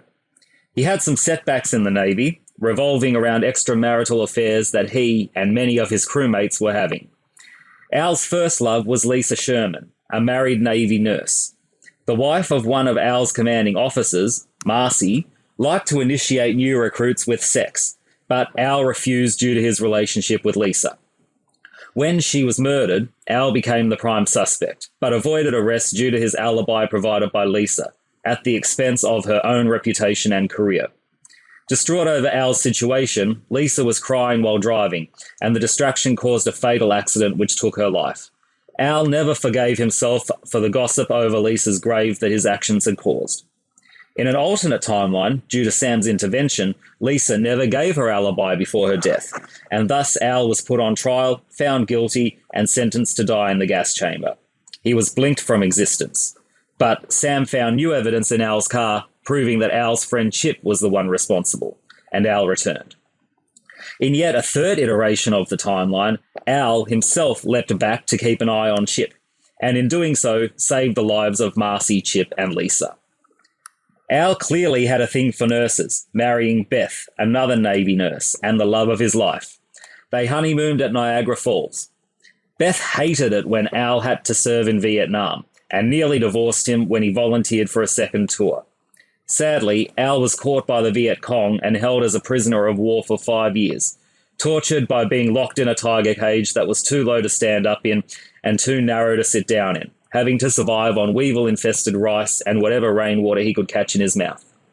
He featured in a heartbreaking photo taken by Maggie Dawson showing POWs, which won the Pulitzer Prize. Unfortunately, the Viet Cong found out about this photograph and, realizing that they were close to being caught, moved around a bit more. And this changed history again, meaning that Al was sentenced to even more time as a POW.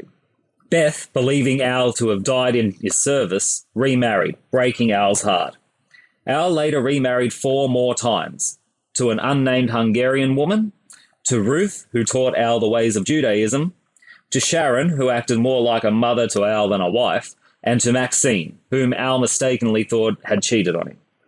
Al never got over Beth, though, and all other marriages ended in divorce, fueling Al's hatred for divorce attorneys.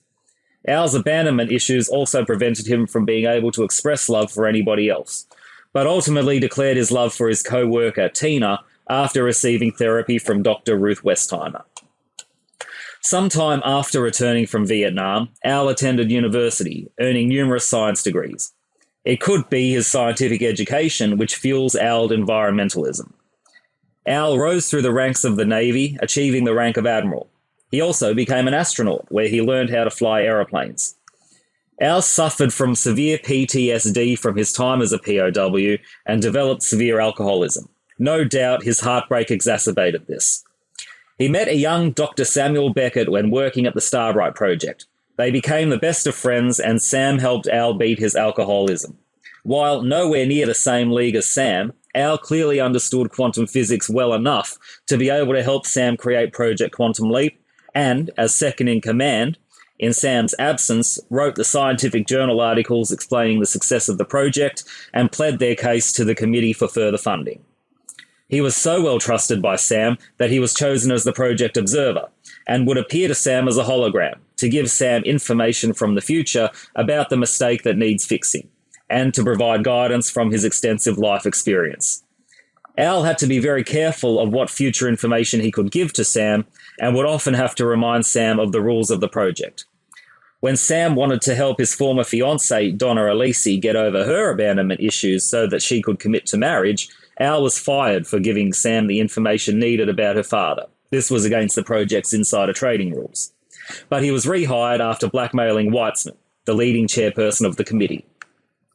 As the only proof of Sam's quantum leap being successful was Al's word, this animosity between Al and Weitzman almost resulted in all funding being pulled from the project. But Sam unknowingly changed the timeline, with Diane McBride taking Weitzman's place, and the funding of the project was permanently assured. Donna did in fact marry Sam, and with Sam trapped in time, Donna made Al promise to keep their marriage a secret so that Sam could carry out any task needed during a leap. Al greatly admired Donna's strength and kept his promise. Al would again break the rules, this time making Sam attempt to stop Beth from remarrying, but Sam didn't follow through when he found out that Al was Beth's husband.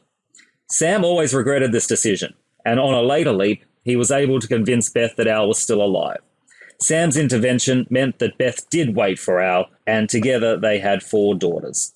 Not much is known about Al's life in this altered timeline, but Don Belisario has stated that Sam and Al were always destined to meet and create Project Quantum Leap.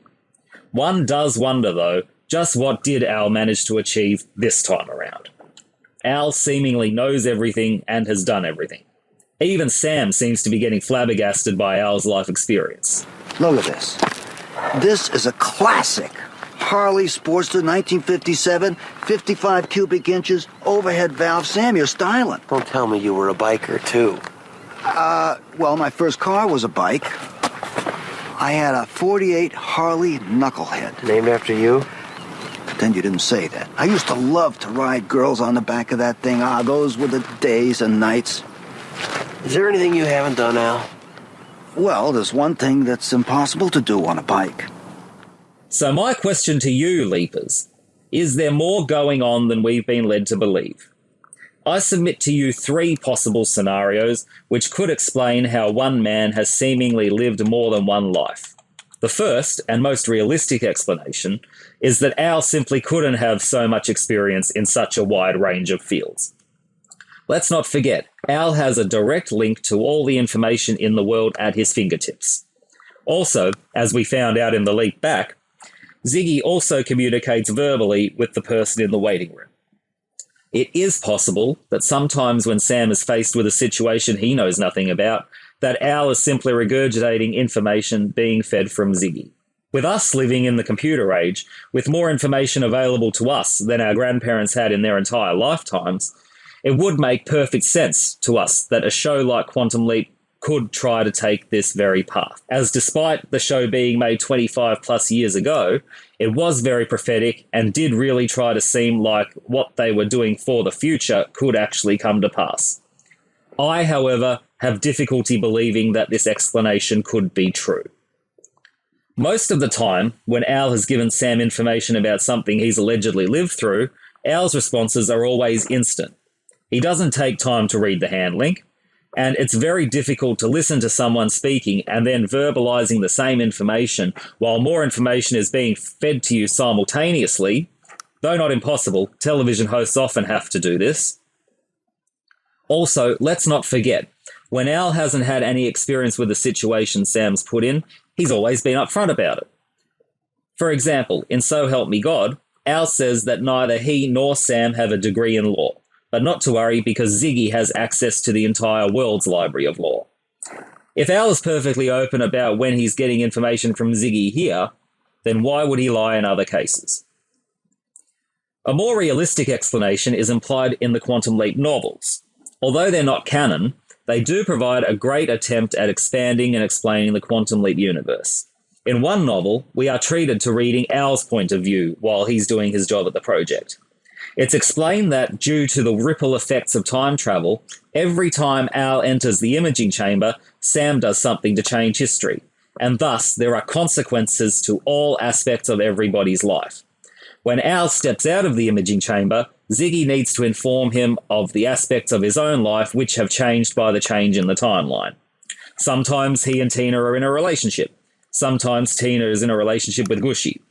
Sometimes Donna is at the project, and other times she's not ever even married Sam. It's then reasonable to think that if the relationships of our main characters are affected by every change that Sam makes, then other aspects of Al's life could be changed as well.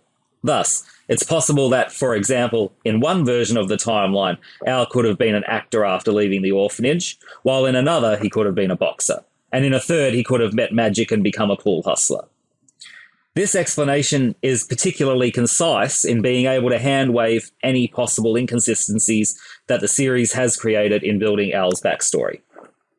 The problem that I have with this explanation comes from evidence we gained from Honeymoon Express. When Sam succeeds in helping Diane McBride pass her bar exam, Weitzman is blinked out as the head of the committee and Diane takes his place. Al immediately notices and is extremely relieved by the change, while everybody else remains oblivious. Al notices the change in the timeline and remembers both versions. Now, this doesn't contradict what's suggested in the novels, but what it does suggest is far worse. Do you think you could handle history changing all around you all the time while remembering every single aspect of your life from every version of the timeline that you've lived? How would he be able to keep track? How would he be able to keep grasp on reality? I hate to imagine what's going on in poor Al's head and the state of his mental health if this is the life that he is actually doomed to lead. There is a well-known statement among people of faith: God only gives us what we can handle, which is meant to mean that any hardship that anybody faces can be triumphed. While people who are poor, starving, and plagued with disease throughout the world would strongly disagree with this statement, as Quantum Leap has proven time and time again, the main characters do have faith in a higher power. And this higher power, which they have named God, Time, Fate, or whatever, GTFW, is what controls Sam's leaps. Now, if we're to believe that GTFW only gives people what they can handle, then he deliberately only gives Sam tasks that he knows Sam can accomplish. In many cases, this accomplishment depends on help from Al. So GTFW deliberately puts Sam in situations where he knows Al will be able to help. So, realistically speaking, Al probably hasn't done everything in the world, but because GTFW is pulling the strings and only putting Sam in situations where he will succeed, and in some cases GTFW will even intervene if it looks like Sam's going to fail, then just by the sheer proportion of times that Al's experience has been useful, it merely gives an illusion of Al knowing all and doing all.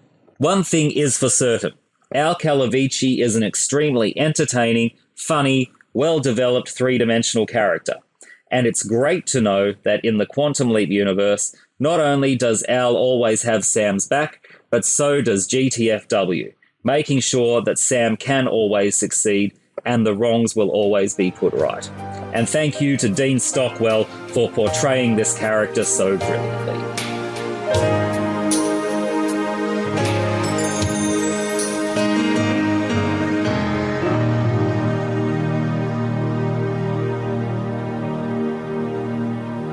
You're an educator first, but also a disciplinarian and a humanitarian.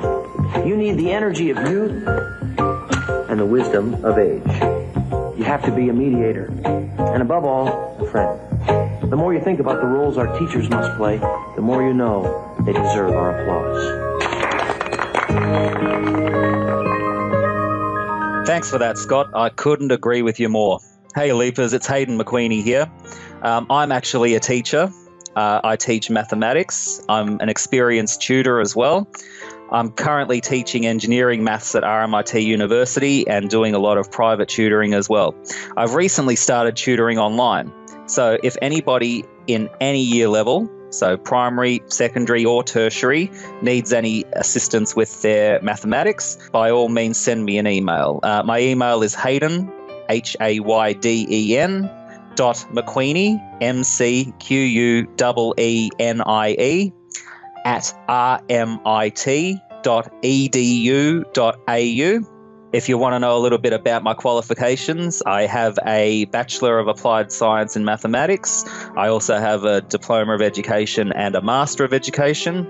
I've been teaching in secondary and tertiary schools for many years, and I'm also the numeracy curriculum developer at the Technology Institute of Victoria, as well as a 5-time presenter at the Mathematical Association of Victoria Conference. So I'm pretty sure I can help you out with your maths. Send me an email and we'll discuss how I can help you out. So once again, that email is Hayden, Hayden, .McQueenie, McQueenie, at rmit.edu.au. I look forward to hearing from you.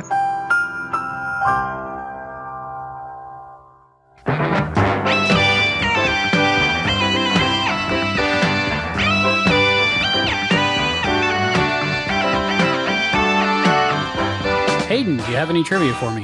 I certainly do. As always, most of this trivia has come from Beyond the Mirror Image. Thanks again, Matt, for writing it for us. In the original version of the script, there was meant to be a bigger confrontation between Sam and Jack Kerouac, with Sam getting much angrier and demanding that Kerouac take a stand. Chris Rippenthal's gone on record saying he would have liked it to stay that way as well. I don't know if I would agree, though. I'm happy with what we got, and I don't know if it's really in Sam's character or even Jack Kerouac's character to get really worked up and really angry. So I think it worked well enough the way it did. I think it worked out better than if they would have done that, because it leaves Sam not even knowing that Jack Kerouac was going to come back. And I think it made the character of Jack Kerouac a better character, because he totally didn't want to help, and then he thought about it and sobered up and thought about it some more, and then he decided to go talk to somebody that he influenced and hopefully nudge him in the right way. Yeah. No, I think they went the right way about this. I'd agree with you. Now, this is one of the few instances that Al appears without having done any research into Sam's mission. He just went there straight away because he wanted to see the vintage motorbikes. Can't blame him. I don't blame him. No, I like bikes. I like the looks of them. I just get scared riding them. Yeah, I've only ever ridden one once, and that was in Thailand. And I don't know if you've ever been to Thailand or have any idea what the traffic is like over there and how everyone drives and rides. You definitely don't want to be a beginner riding a bike over there. I think I saw the video of the guy on the motorcycle getting in 4 car accidents in 2 minutes. Yeah. Well, when I was over there, what we saw was this woman, no safety equipment whatsoever, and she had a toddler on the handlebars of this motorbike, also with no safety equipment, and the toddler was just having the time of its life, swigging on its bottle. So it's like the 70s over there. Yeah, it would freak me out, and it takes a lot to get used to the traffic over there as well, because it's weird. Like, everyone seems to have this instinctive knowing of what everyone else is going to do, so they all just go in front of each other and swerve and weave through everything, and you're just over there crapping yourself, and they're laughing at you because they know nothing's going to happen. So yeah, I could see how an outsider wouldn't be able to groove in with that. So I'm glad I don't drive there. Oh, well. Now, the title refers to the 1955 movie Rebel Without a Cause, starring James Dean.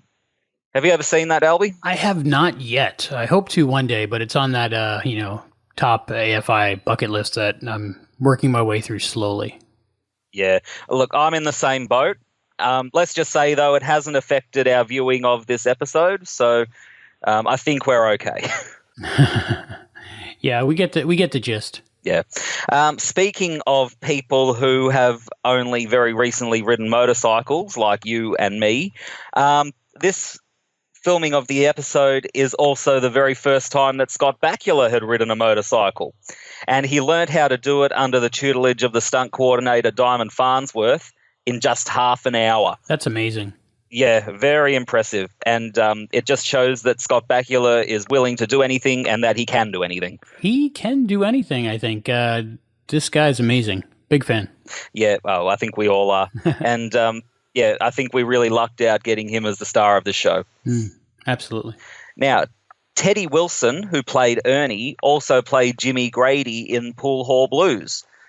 He was the one that refereed all the pool matches and was the caddy of all the sticks for Magic. He's my favorite probably in this episode. Yeah, mine too. The acting is amazing from him. I really felt bad for him when he thought that his son's bike was going to be stolen. He's an amazing actor. Yeah. But some sad news about Teddy Wilson. Like his character Eddie in this episode, Teddy Wilson himself also passed away not long after the filming of this episode. So unfortunately, we're never going to be able to get an interview from him. That's sad. It is. Yeah. We'll never find out his experience, but hopefully we'll find out other people's experience through. It's a good thing that we're doing this podcast just for prosperity's sake, making sure that everyone can have their say and that we've always got it there for the future. Yeah, I agree. That's one of the reasons we're doing this is to get the info before it's too late. Now, Shane, which is Sam's Lee P, is a good caricaturist, and it turns out Sam isn't too bad at it either. So it makes me wonder, did Sam gain this skill from his mind psycho-synergizing with Shane's? My thought was he spent a lot of time drawing accelerator chamber designs. That's also quite possible. Although I would think that his drawings would be far more technical, with the T-square and the set square and the compass and all that fun stuff. Yeah, angles. Those are difficult. Yeah, they are. Yeah. I remember I had fun doing it in high school, but I have no want to do that for any other reason now. Now, during the brawl, there's some excellent green screen work as the bikers seamlessly pass through Al. They are getting so much better with the special effects now we're getting on in the series, aren't they? They are. It looks good on DVD and Blu-ray. Both of them came out really nice, and I think the special effects are getting better as the series goes along. Yeah, and I think, too, in the future episode that we did in the past, the Christmas episode, we also had some fantastic green screen work there too. So hopefully this standard just keeps getting topped. Agreed. Less cookie cutter, more like he's really there. Yeah, that's exactly it. Doesn't pull you out of it anymore. Yeah. Now, Sam is asked by Ernie if he ever lost anyone. Sam replied, "I got him back," referring to how he'd saved his brother Tom's life on his leap to the Vietnam War. And I'm glad that Sam actually got to remember that, because we don't know what he actually does remember as he's bouncing around in time. So it's nice to know that he actually did get to remember one really important leap. Yeah, I think that helps him keep going, knowing that he did help his brother and help his family. Yeah, knowing that he is doing good. Yeah. Yeah. Okay, the biker gang is made up mostly of extras, with only Dillon, Mad Dog, and Becky having speaking parts. The shouting is brought to life with ADR and some excellent work by the background artists. Yeah, they were really good. They look like biker gangs. So much good stuff going on behind the scenes that we normally wouldn't have even thought about. No, I think that's a pay thing too, because if they have a speaking part, they get paid more. Yeah, well, that's true. Yeah. Now, we see a rare example of Ziggy being surprised by Sam's actions. The supercomputer had not foreseen the partnering of Becky and Ernie saving both their lives. So, it just proves that Sam's instincts are pretty much always right. He needs to follow them. Yeah, I think he's pretty experienced in this now. He's done his 10,000 hours, and he's a professional leaper. He knows what he's doing. Yeah.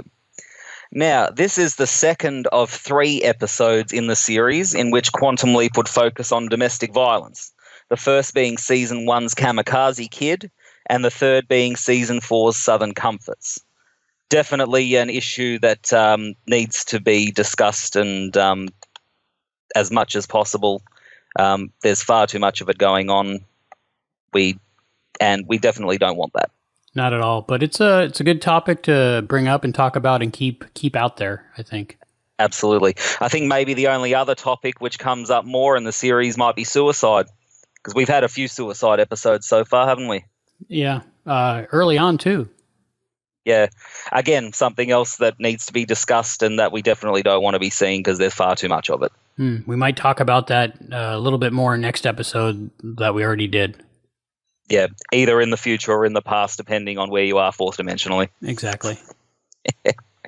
Okay, we've got some goofs as well. When he first arrives, the wind ruffles Al's holographic shirt. So maybe there was a draft in the imaging chamber. Who knows? Yeah, I'm just going with they have realistic environment replicators in the chamber now. Oh, that's a good idea. Or maybe they just have air conditioning.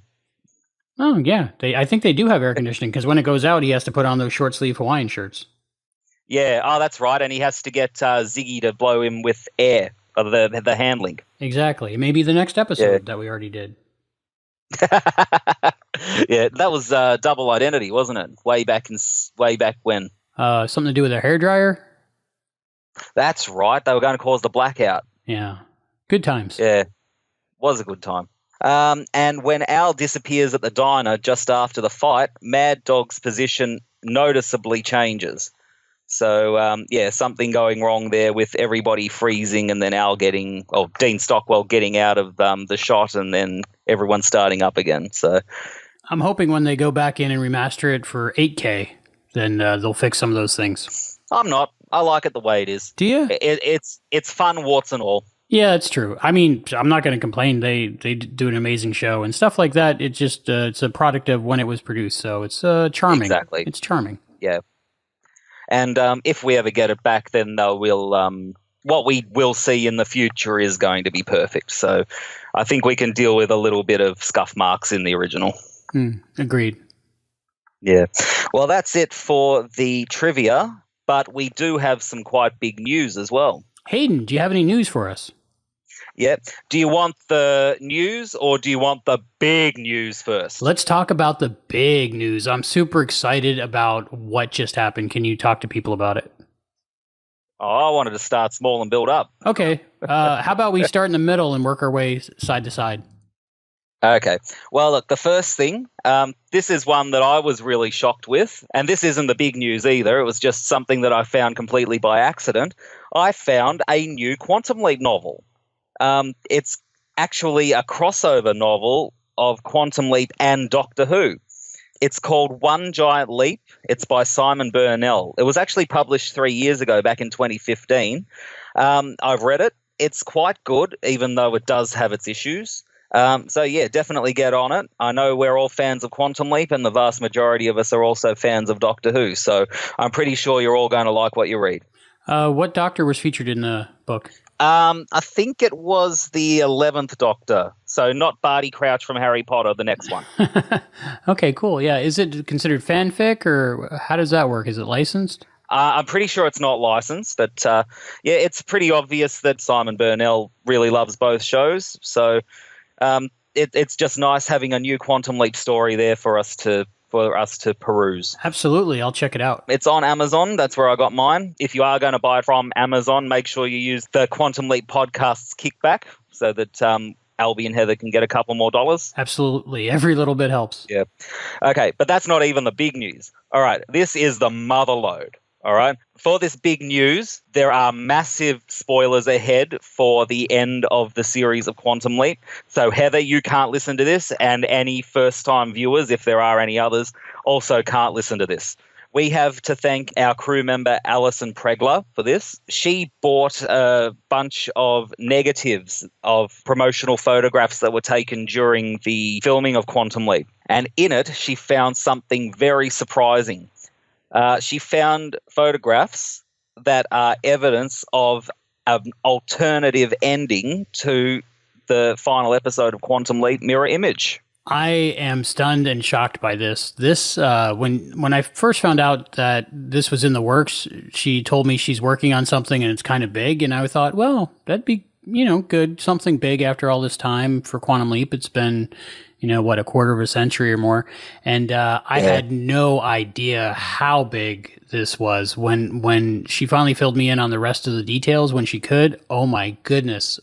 Chills again, just like I had an MIA, just like I had Mirror Image. Unbelievable. Yeah. Yeah, I had to change my pants many, many times. I was that excited. But yeah, the photographs because she's had to develop them, they've come out absolutely beautiful. They're of Al and Beth together. Susan Dial is obviously in some aging makeup because it's set 20 years or so after Sam saved Al's marriage. And basically the setup from what we've discovered from the original version of one of the scripts of Mirror Image, which Don denied, but we'll get to that later. Apparently what was supposed to happen was Al would be talking with Beth in present day about how Sam had leapt and now they weren't able to find him. And Beth suggests that maybe the bartender who'd helped out Sam might have been able to tell Al where he's gone. But Al has no idea how to get into contact with him. And Beth actually suggests to Al that Al should leap there. And she also says that she's not worried, that she knows that Al will come back to her because he came back to her from Vietnam. And that was supposed to set up Al being a leaper in season 6, trying to find Sam. I wonder why it was denied for so long. Yeah, well, look, it's Don Bellisario's work. He's allowed to say whatever he wants for what happened and what didn't happen. No one's going to deny that. My theory on why everyone else has denied it, like Susan Dial, for example, I think my theory is they probably had to sign non-disclosure agreements. And, I know it's 25 years later, but legally she might not still be able to say anything. Right. I'm hoping now that the photos are out, it, Pixar didn't happen, so now we know it did happen. Yeah. So, look, Don, we're not mad at you. We're just very keen to know that there is this new stuff available and we'd love to hear more about it. So please do get in contact with us if you're willing to talk a bit more about it. Please don't be mad that it's been leaked. It's just amazing amount of things that had to happen for us to finally find out about this. And it's very exciting. And it's unfortunate that it happened after the Mill Creek Blu-ray release, because if they could have gotten into those vaults and found those reels of footage and put those on discs, it would have been amazing. So maybe in a future release. Yeah, well, I'd definitely love to see it. Yeah, Quantum Leap, I'll double dip, triple dip, quadruple dip, however many sets they put out. Absolutely. I'll buy 'em. Yeah. Yeah, definitely. So yeah, that's the really big news. All the pics have been put up on Alison Pregler's Tumblr, and I've also put them up on our Facebook page and on Al's Place forum. So there are a few places where you'll be able to see them. They're gorgeous. Have a look. And I especially love all the Calavicci family photos that are strewn around as well. Yeah, hopefully she finds the negatives for that eventually too. That's the only bad part about this is now that this is a big story that I think she's going to have a lot of people competing with her on eBay to find those lost negatives. Yeah. Oh yeah. I just hope she doesn't get into any trouble. No, I think it's all right. But yes, big thank you to Allison. This is groundbreaking, life-changing for the fans of Quantum Leap to actually have concrete evidence that this did take place. It's pretty big. I'd say the biggest Quantum Leap news to come out since the invention of the internet. Yeah, I would say so as well. And I think it's nice too, because some people had the thought in their head that after Sam fixed up Al's marriage, then it might have affected whether or not Sam and Al actually meet and whether or not they actually do create Project Quantum Leap. So at least we now have the proof that no, Sam and Al were always destined to meet and they were always destined to make Quantum Leap. Absolutely, because if they didn't meet, then he wouldn't be able to change history, and then they'd meet, and then they'd have a couple of doctors, a paradox. Oh, look, I've gone cross-eyed. Any more news, Hayden? No, that's about all the news I can handle at the moment. Hopefully we'll get a chance to speak to Susan Dial or Don Belisario or someone else who was involved in it and get their 2 cents now that it's out. We definitely know more now, so now that we know more, we can do more with that. So we'll definitely ask more people that were involved in that. There'll be more in the future coming from Allison, and we'll have it all here on the Quantum Leap podcast. Also go to quantumleappodcast.com, where Allison has made a post and a page about it, in addition to her Tumblr high quality photos. So yeah, it's all over the internet. IO9 just put out an article about it, so that's pretty exciting. Yeah. No, I think we can be happy with the photos for now. Oh my goodness! We'll just do that little bit of a push every now and then and see what we can come up. Yeah, that would be amazing. Wow, one day we'll see it. I'm confident we will. And my theory also is that maybe one of the reasons that Don kept it secret for so long is maybe he didn't want it leaked because then maybe he'd be able to use it if there ever was a season 6 or a telly movie. It could be used at the very start of that. Yeah, keep it in his back pocket. Yeah. But I don't think that's going to happen now, so I think we'll be all right talking about it. That might be in his personal vault, and he might have included that in that script he said he wrote, so you never know.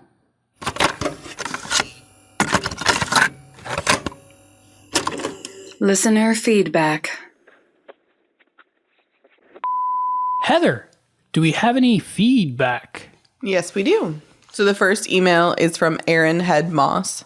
First, let me say welcome back to the airways. I've missed you guys, but as a fellow podcaster, I understand when real life interferes in your podcasting.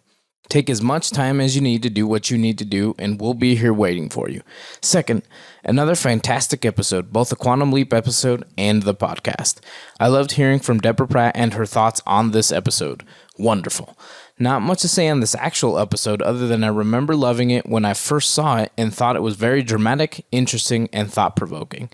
Regarding Hayden's mini Quantum Leap episode, at first I was wondering if that was true to Al's character to think that gays shouldn't get married. Then I thought another minute and yeah, that seems pretty spot on. Regarding the mechanics behind quantum leaping, does Al see Sam or the leapy, and does Sam's body leap or not? I think people arguing one way or the other are both silly. If you watch the show, you can see arguments for both sides, depending on when you watch it. I think the problem was, the show was changing for a while as the writers weren't sure which way to take it in both cases. So you'd see some of both. So I think both sides of the conversation are right. Mine, no prize, sorry Marvel Comics reference, for the changes. When Sam was leaping through time, even though he wasn't directly affecting the project, things he would change would have the butterfly effect, and unknowingly would change things about the projects for one reason or another. If you need or want examples of what I'm talking about, let me know, and I can send you in further details and information on my thoughts. Anyways, I need to turn in. Keep up the great work, guys, and remember to always do your show prep. Aaron, Brotherhead, Moss. It is good to be back, I think. It's been a while, so episodes have been not coming out as frequently, but hopefully in the future they will. Yeah, I'm pretty hopeful about our new system we have set up. Yes, thanks to our producers. Yeah, I loved having Deborah Pratt on the show. I always do. I'm a big fan. Yeah, I think recording that show was one of my favorites. And I've talked to her before. We did the commentary with her before, and that was really fun. But this was good to have a discussion, and pretty much a political discussion with someone on an episode that they wrote so long ago. It was I was pretty pumped after recording that. That was a good day. Mm-hmm. And of course, Aaron, always send more information. Oh, yeah. We can never have too much data. Thank you so much. And the next one is from Allison Pregler. Hey, wanted to send you guys a message saying I love the podcast. It's been a wonderful look at my favorite show. I love not only the thoughtful analysis, but the great interviews that provide a fascinating window into the people involved in front of and behind the camera. I tweeted at you guys and asked if you guys wanted any help. Not sure if my skills are of use, but I thought I'd offer. I'm primarily a video maker. I've been doing comedic film and TV reviews professionally for 8 years now. I also own a Dreyer Lind portrait of Dean Stockwell, and you can hear about that story in this series of videos. Anyway, if anything I do sounds like it might be helpful, alright? If not, just giving you guys a pat on the back for the great work. Can't wait to listen to the next one. Allison Pregler. Thank you so much, Allison. And due to the time delay in episode production lately, she has already become a member of the crew, and you'll hear her in the credits later. She was the one that actually edited the Bryan French interview. And she also edited the interview for Dan Birch, the magician and magic consultant in The Great Spontini. So she's become a very valued member of the crew. And welcome aboard, Allison. And thanks for the compliments. I love them. Keep them coming. Everyone, please. And it's as easy as that. If you want to be part of the show and help us out in any way possible, just drop us an email. Let us know what you can do, what you can help us with, and we will put you to work for free. Because podcast. Heather, are you excited for the next episode of Quantum Leap? A Little Miracle. Yes, I am. I don't know what it's about. I don't think. It's the one we did like years ago. Oh, is the Christmas one? Yeah. Oh. Yeah. Well, yeah. I've actually seen this one. You've seen it before? How are you going to talk about it like you haven't seen it in the next episode that we already made years ago? Well, if people really want my first initial impressions, they can go listen to that episode. New York Times, Monday, December the 24th, 1962, the day before Christmas. Yeah, and I sure would like to find one of those under my tree. Reginald Pearson, you've been picking up after Blake for 3 years. Ziggy says this one could be a little tricky. Why tricky? You may have to bathe him. How could Blake see you? Well, Ziggy says it was just a weird fluke. What kind of a fluke? Well, apparently his neurons and mesons are on a frequency close to yours, so I'm going to get Ziggy to shift my image a little bit, and then only you'll be able to receive me. It's kind of like tuning a radio there. Now, that should clear things up. Except for when I'm here. Well, to save the mission, I guess, but I don't know how... No, it's to save Blake. Blake? Yeah. What does a man like Blake need to have saved? His soul. Michael is Scrooge. He's alone, he's miserable. It's like Charles Dickens. It's like he created his character based on this guy. So, we Scrooge him. How do we do that? We take him back to his beginnings. We try and remind him that there's more important things in life. All right, which a new version is coming out shortly. So be on the lookout on your feed for that. I'm feeling this huge sense of accomplishment. Are you? I am too, and the most exciting part for me is I'll stop getting emails about where are the missing episodes in between. I've been getting those for 3 years all those now. Yeah, all those emails will now go to Don asking for the missing footage. There you go. There you go. I think we'll get it now. The episode after that is called Runaway.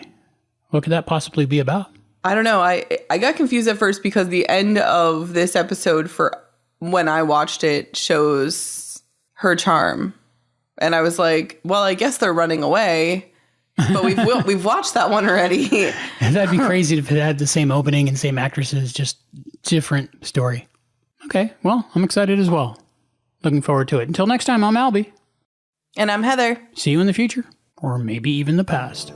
Thank you for joining us for this episode of the Quantum Leap Podcast, hosted by Albie and Heather. With voice talent and contributions from Zoe Dean, Hayden McQueenie, Christopher DeFilippis, and Juan Muro. Visit us at quantumleappodcast.com.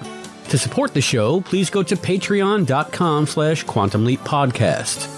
The Quantum Leap Podcast is edited by Albie, Hayden McQueenie, Allison Pregler, Christopher DeFilippis, and Juan Muro. The production assistant is Jesse Newman. The executive producer of the Quantum Leap Podcast is Albert Burge. Juan Muro, Christopher DeFilippis, and Hayden McQueenie are the co-executive producers. The thoughts expressed on this podcast are those of the individual and do not necessarily represent or reflect those of the Quantum Leap Podcasts, its partners, or affiliates. The Quantum Leap universe and all it contains is the property of Belisarius Productions and Universal Television. The Quantum Leap Podcast is not affiliated with Belisarius Productions or Universal Television, and no copyright infringement is intended. Please visit barrenspace.com for this and other amazing content. The Quantum Leap Podcast is a Barren Space production.